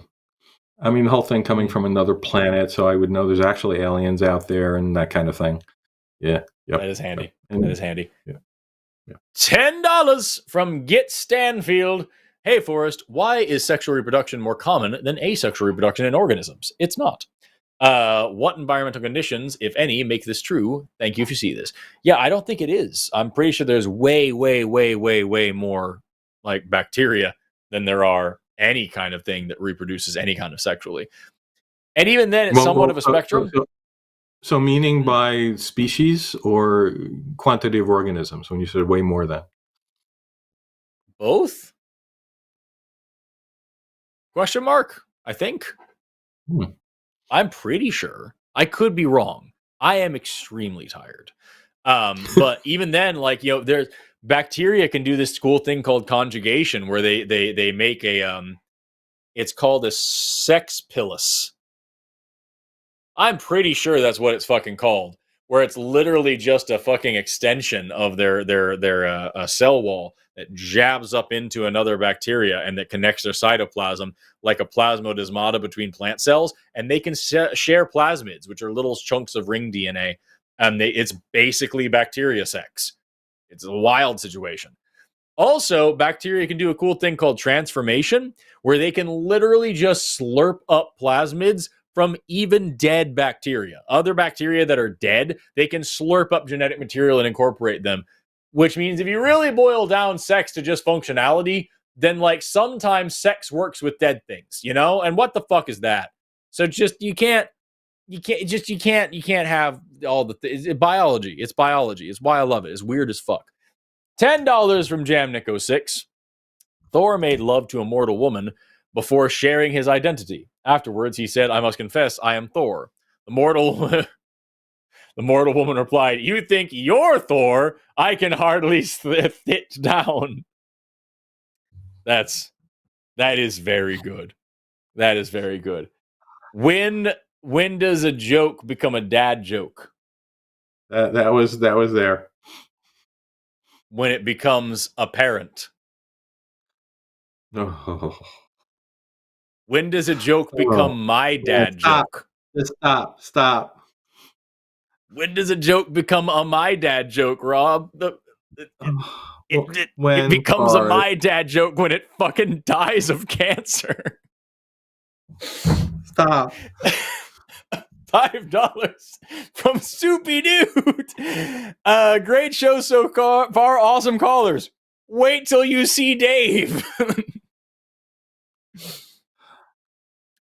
What do we got? We got $19.99 American freedom cents from JW Edgy. Forrest, you're a huge inspiration for me to study biology. Hope I can get into college. Your work, your content helped me undo internalized transphobia before I came out. I found TACIS by following your work. Keep it up. Never have a bad day. Fuck yes. It's amazing. It's an incredible story. I'm very honored to be a part of it. Thank you very much. So a diner we commonly go to on Sundays last week, I found out that a waitress was leaving to go back to college. And I said, what is she doing? She's studying bio. And so I told her about this show and you. And I said, I hope you tune in. And she was amazed when I told her, yeah, you're a young guy, probably about half my age. Really? And he's got that kind of a following? So I think you got a fan there already. I hope she's watching right now. I apologize if she is, that this is the show that you tuned into. And also, like, I'm very proud of the following that I've been able to build, but apparently our government thinks that a children's dancing app is a bigger priority than, children being gunned down in elementary school. And so I'm about to lose 1.4 million followers this week. That's going to suck. But, we can't fix climate change, and we can't give houses to homeless veterans, and we certainly can't do anything about government corruption, and we can't fix the roads and the bridges in this country, and we can't put out the fires that are currently engulfing all of California. And we certainly can't reduce homelessness, and we certainly can't reduce poverty, and we certainly can't close the gender wage gap, and we certainly can't make sure that there isn't a massive wage gap between the top 1% and the rest of the country. We cannot give you free Medicare, medical care. We cannot give you free education. We cannot give you free housing. We cannot give you free food. We cannot guarantee that you cannot be literally too poor to live in this country. We cannot protect our schools from shootings. But motherfucker, we can ban an app, and we can kill brown people on the other side of the planet. That is what this country is best at, is limiting free speech and murdering minorities. We do it all the time. $4.99 from Balthazar228. I thought spandrels evolved to bridge the gap between the largest old world monkeys and the most colorful old world monkeys to span the drills. Get it? Mandrills? Yeah, another dad joke. That's really good. What do you call a person who cries while they masturbate? A tearjerker. Oh. Did I not say please stop?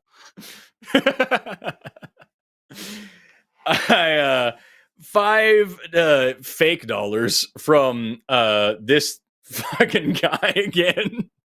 Marty Poe was the person who coined the law as stated. It was literally his username on the forum. He described the law. It is a username situation. That's crazy.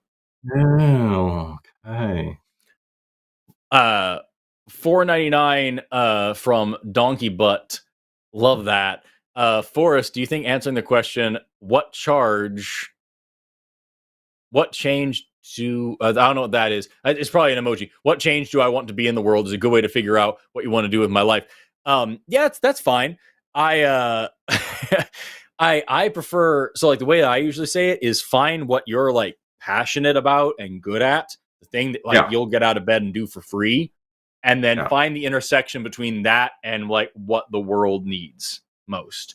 So like me, I try to use science education to make the world better, because if you fucking wake me up out of a dead sleep at 4 a.m.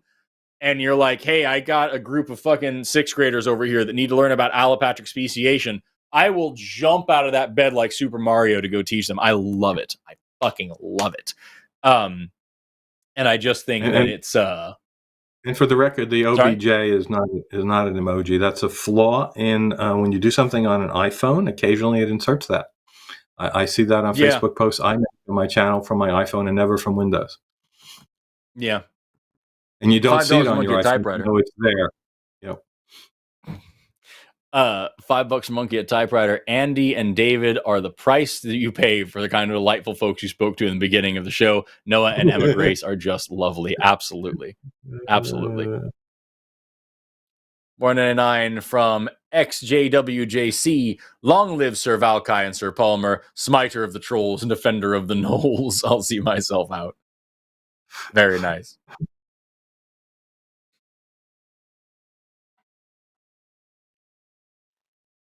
Is that it? Are we done? There's no way we got through everything. Okay.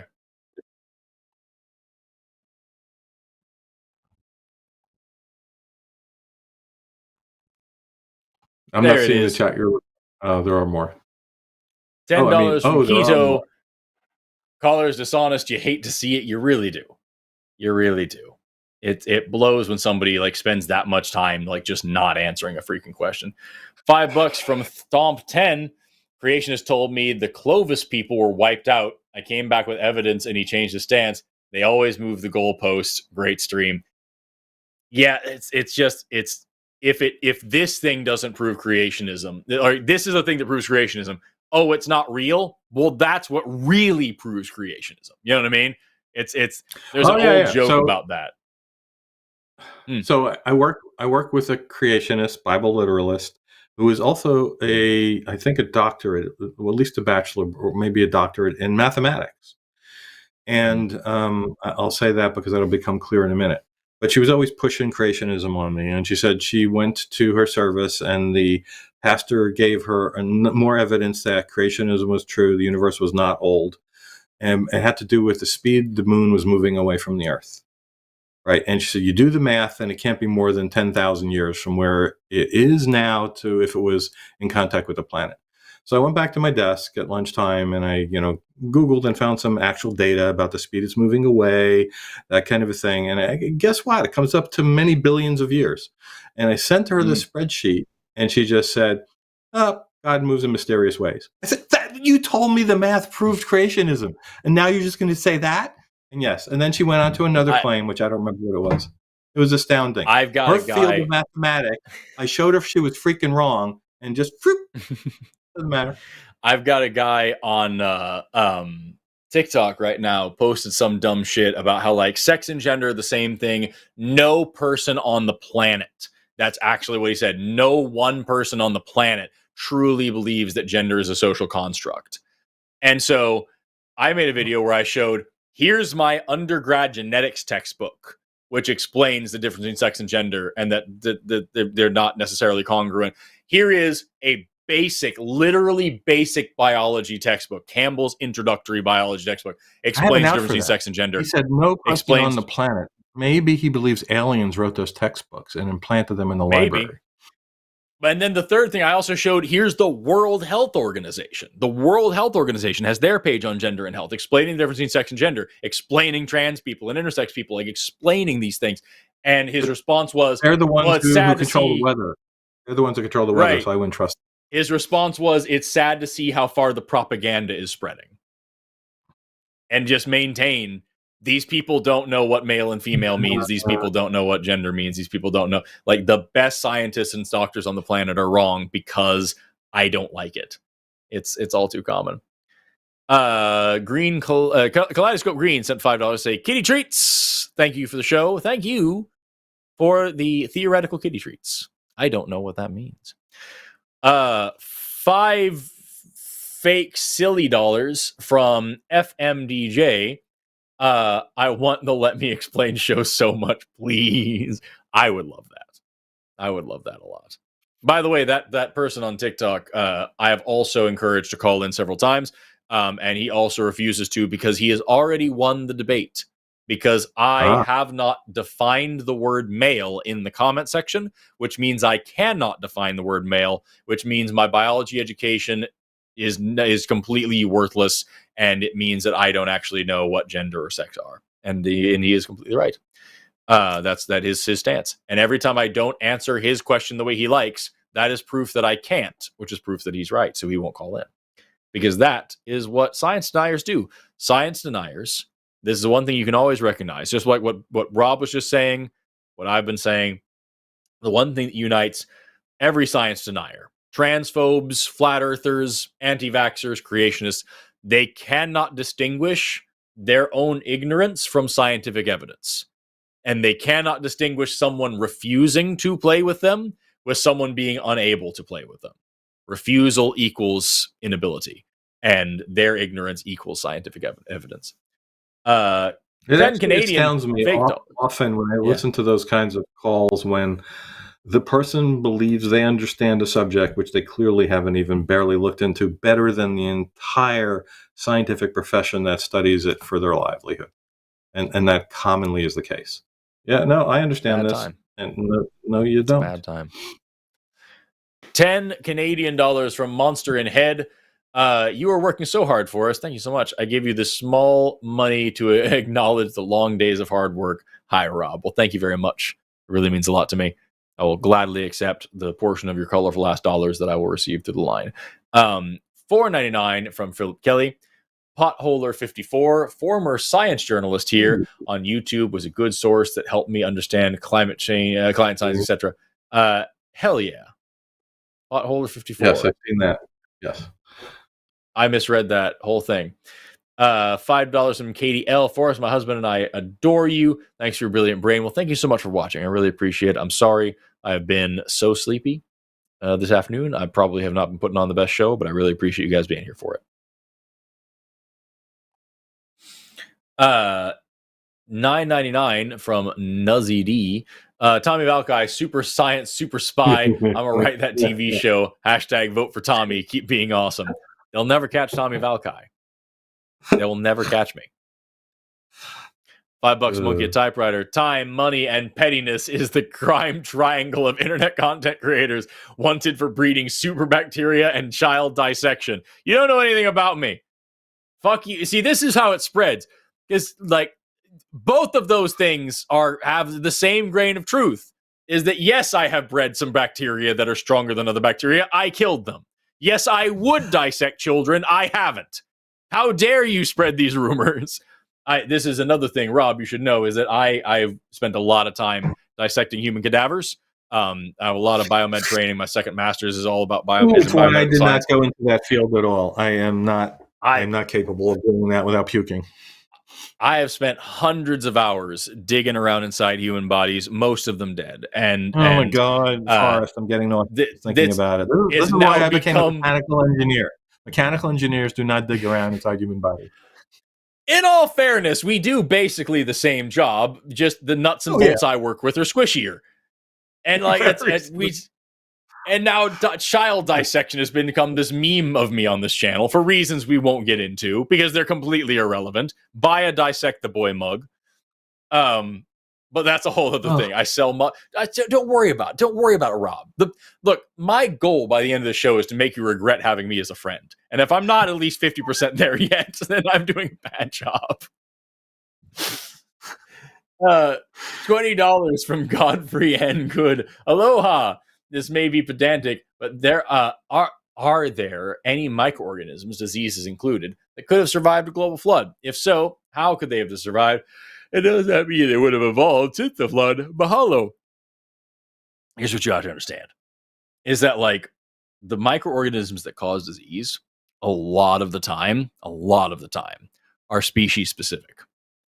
Which means for Noah's Ark to make sense, those creatures, every one of those animals, would have had to have been infected with literally every disease it was possible for them to have. And that includes Noah and his family.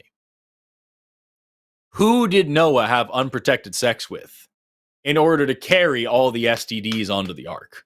Is what I want to know. Somebody had to carry the Are we counting some of the animals on the ark? Yeah, well, that's what. Yeah, for sure. Somebody had to carry the crabs, and I mean the crabs and the crabs. You know what I'm saying? Somebody had to carry the Trichomonas vaginalis. Somebody had to carry the syphilis. Those are things that needed to happen. Probably an ass. I got into an argument about the flood with somebody too at work. A different person than I was mentioning before who was also a young Earth creationist. By the way, amazing how many people, professional people with engineering and science degrees, are Bible literalists. It just is astounding to me that you could be that bifurcated in your brain, rational and great at your job, and believe the Bible is literal and Jesus is coming back next month. But I got into this argument with the other person about the flood. And he said, well, the Earth hasn't been around long enough for the evolution. So do you realize the number of kinds that were on the ark? Say it was 10,000 years ago. I'll give you the larger span that you guys always talk about, 6 to 10. Yeah. Like the number of species extant and extinct, if you did the math, it would be like a species popping into existence on the planet every minute or something like that. I forgot the math, but it was something like that. So it's like it would be evolution on steroids would have to have happened, and you don't even believe evolution is possible. It's bizarre. Well, I think it was in the Noah's Ark movie video, I talked about that with elephants, that in the time span we have, knowing the generation time of elephants that we have, it would have to be a new species of elephant. Each elephant that is born is a different species than its mother, which was a different species than its grandmother. Like that, it's just a crazy thing, man. So yeah, it's plenty of microorganisms could have survived such a flood. They just have to be living in something. And then there are others that don't have to be living in things that you could just carry a pot of dirt and get a bunch of them in there. But 2 of each would be difficult to maintain. $5 a monkey, a typewriter. Re-Balaam's donkey. If that was a normal thing, that is some shoddy-ass donkey storytelling. Really burrowing the lead. Mule regret writing that bad. Oh. Yeah. That's very, very good. Good dad jokes in one. Why did the cop go to work early? Stop it. He wanted to beat the crowd. $5 more from Chick Magnate. The cloaca functions as an anus. The area between it and the willy would be essentially the taint. Rob, I'm Flockmeister. 29 cloacae, 29 chickens. I love that you clarified how many cloacas are around you at any given moment, and you spent $5 to do it. So this is Bob, who I know well, and the Flockmeister, because he's got chickens around him all the time. That's fantastic. I hope you enjoyed the show, Bob. $5 from Bosco. I have to know y'all's thought on Zach Bagels, lol, and the Ghost Hunter TV shows. I don't know who that is. I know my opinion on Ghost Hunters TV shows. It's Zach Baggins.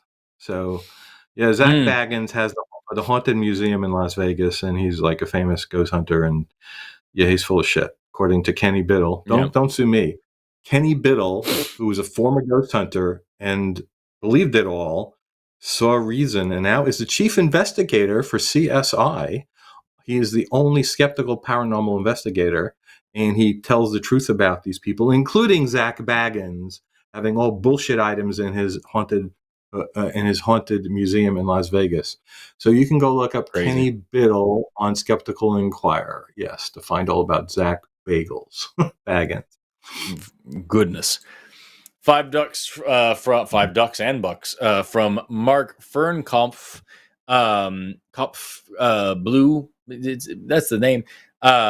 Forrest, are you aware that Paulogia was a creative consultant for and appears in the credits of Eric Hoven's third movies that you've yet to experience? That's crazy. I know Paulogia has like a love-hate relationship with Eric Hoven that I don't understand.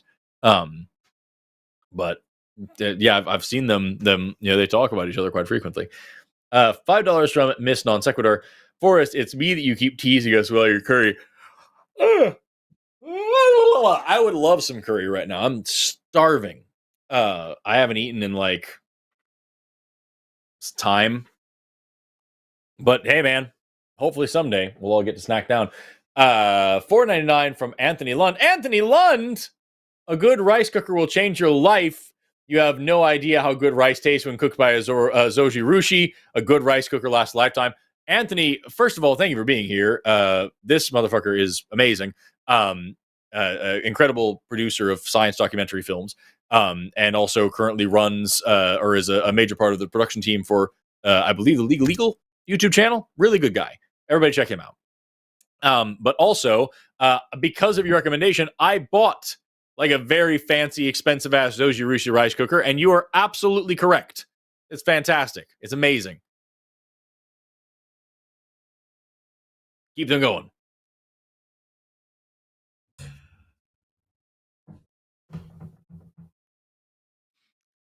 SGD sent $5 from Max V. From Hannah Bodgins, I showed my mom your channel, a science teacher. She used your vids. That's fantastic. I hope they're useful. I got a message to just the other day. Actually, I was I'm re-releasing Sex and Sensibility, like I talked about 1,001 times. And I got an email from somebody. I won't say their name, but they said they're a professor of sociology at this university, and they said, "Hey, I need your sex sensibility video. I use it in my intro to sociology and gender courses. I have the transcript, but the video would be very much missed. When are you finishing it? Because like they use this. I've had a doctor approach me at when I was at Valkai. This doctor approached me and was like, "Hey, I show your video to all these parents that are like struggling to understand their trans children. These children that are struggling to understand themselves." It makes me incredibly happy, and I'm just beyond honored that my work is able to be beneficial to these people, to people who are able to actually use it in an academic or an educational or a medical way. That means the world to me, and I have no idea how I got so fucking lucky to have this be my job. $4.99 from Poor Claire. Poor Claire. Why is the only therapist in my city on the secular therapy project a pastoral counselor? Is it a mistake? Why is he there but not any regular ones? I don't know. We'll wait for Rob to get back. Rob died, but he'll be back soonly. There he is. Well, what do you think about this? Why is the only therapist a pastoral counselor? I'm assuming this person's talking about with a... I don't even know what the term pastoral counselor means. So I don't know why. All right. The people who are in the secular therapy project are reviewed. First, they have to agree to certain terms, which is very clear that you're secular and you don't use anything but scientifically proven methods in therapy. And then when they sign that, then they get reviewed and interviewed and all that kind of stuff. So I don't know. I don't know what that means. Mm-hmm. I'm going to Google that term now. Does that mean they're a pastor generally? Pastoral? Maybe. Yes. $5 from Gramnick06. My grandmother was a Cancer, which made it both sad and ironic. When she died, she was eaten by a huge crab. Oh God, that's great. So regarding that last, if that person's still here, to email me with who you're talking about specifically, because I do want to look into that. Anyway, what does a biologist wear when they want to impress their date? I don't Designer. know, Forrest. What?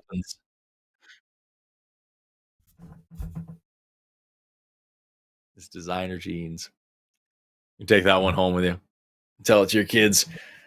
Anthony Lund, Forrest, for fuck's sake, I'm working on all these issues in DC. I've greenlit videos about everything you're ranting about. All hope is not lost. Dude, get with me on it. Because if we can do some talking about it, I would love nothing more. YouTube or TikTok is in a tizzy at this moment. And everybody's freaking out, panicking about where they're going to go when the app is gone.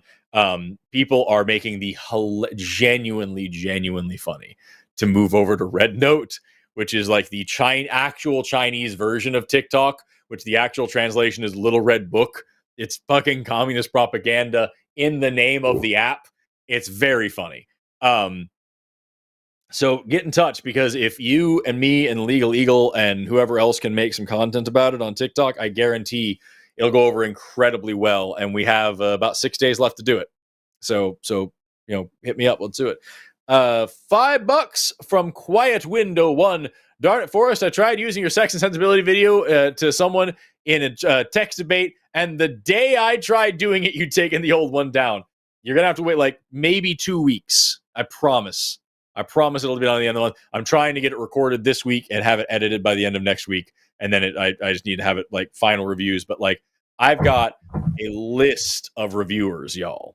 I've got friends from around the country and some from around the world. They're looking at this. Dr. Kent Smith, Dr. Ann Weil, Dr. Ian Brown, Dr. Pete White, Dr. Gordon Walker, Dr. Victor Balaga, and Dr. Seth Coleman are my general biology reviewers. Dr. Ben Ryan and Dr. Josh Weiner are my neuroscience reviewers. Dr. Emily R. Schumacher is my anthropology reviewer.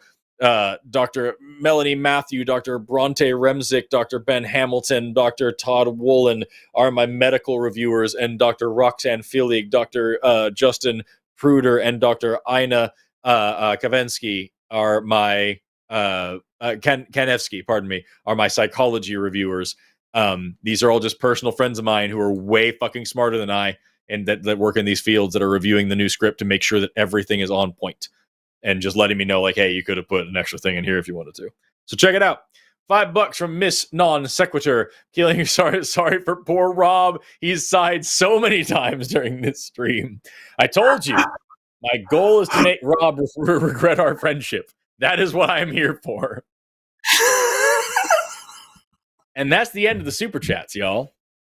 Oh, which yeah. means that's the end of the show. Oh, yay. Fuck you. That was the best part. When I used to work in the military-industrial complex and got reviewed every year, one of the last years I worked there, my supervisor in my review said, "Yeah, I'm not good at hiding my emotions about things, Rob. You just roll your eyes too much." What's it called? Microaggressions. That's what it was called. Yeah. Micro freaking aggressions. Yes. There were a few times even on this show where like somebody would say something and like I'd just be cheering. I'm like, all right, let's talk about it. And you'd be over like, oh, you just been through it too many times. See, this is the first time I've done this on a live call and show. Normally I'm on the phone taking calls from recovering from religion and nobody could see my face. I just put it on mute if I'm going to sigh. So, speaking of sighing, by the way, during the show, Rob, what do you call a one-legged man from Wisconsin? What do you call a one? His fucking name, Rob. That would be polite. Yeah, this is the only way to do it. With that, that was our show. Thank you so much to our call screeners. I believe it's Stephanie Helms was at the helm today. Thank you so much to Margan, our producer, for putting up with us this entire time. Thank you so much to our mods in chat. Thank you so much to Fire Halo for our timestamps. Thank you so much to all of our chatters over here chatting it up, chatting away. Thank you so much to all of our callers, even the ones that sucked, because we wouldn't have a show without you. Have an awesome rest of your day. Never stop learning, and you will never catch Tommy Valkai. Bye-bye. That's the show. It's all over. Good night. Okay. Wow. I'm going to go to bed.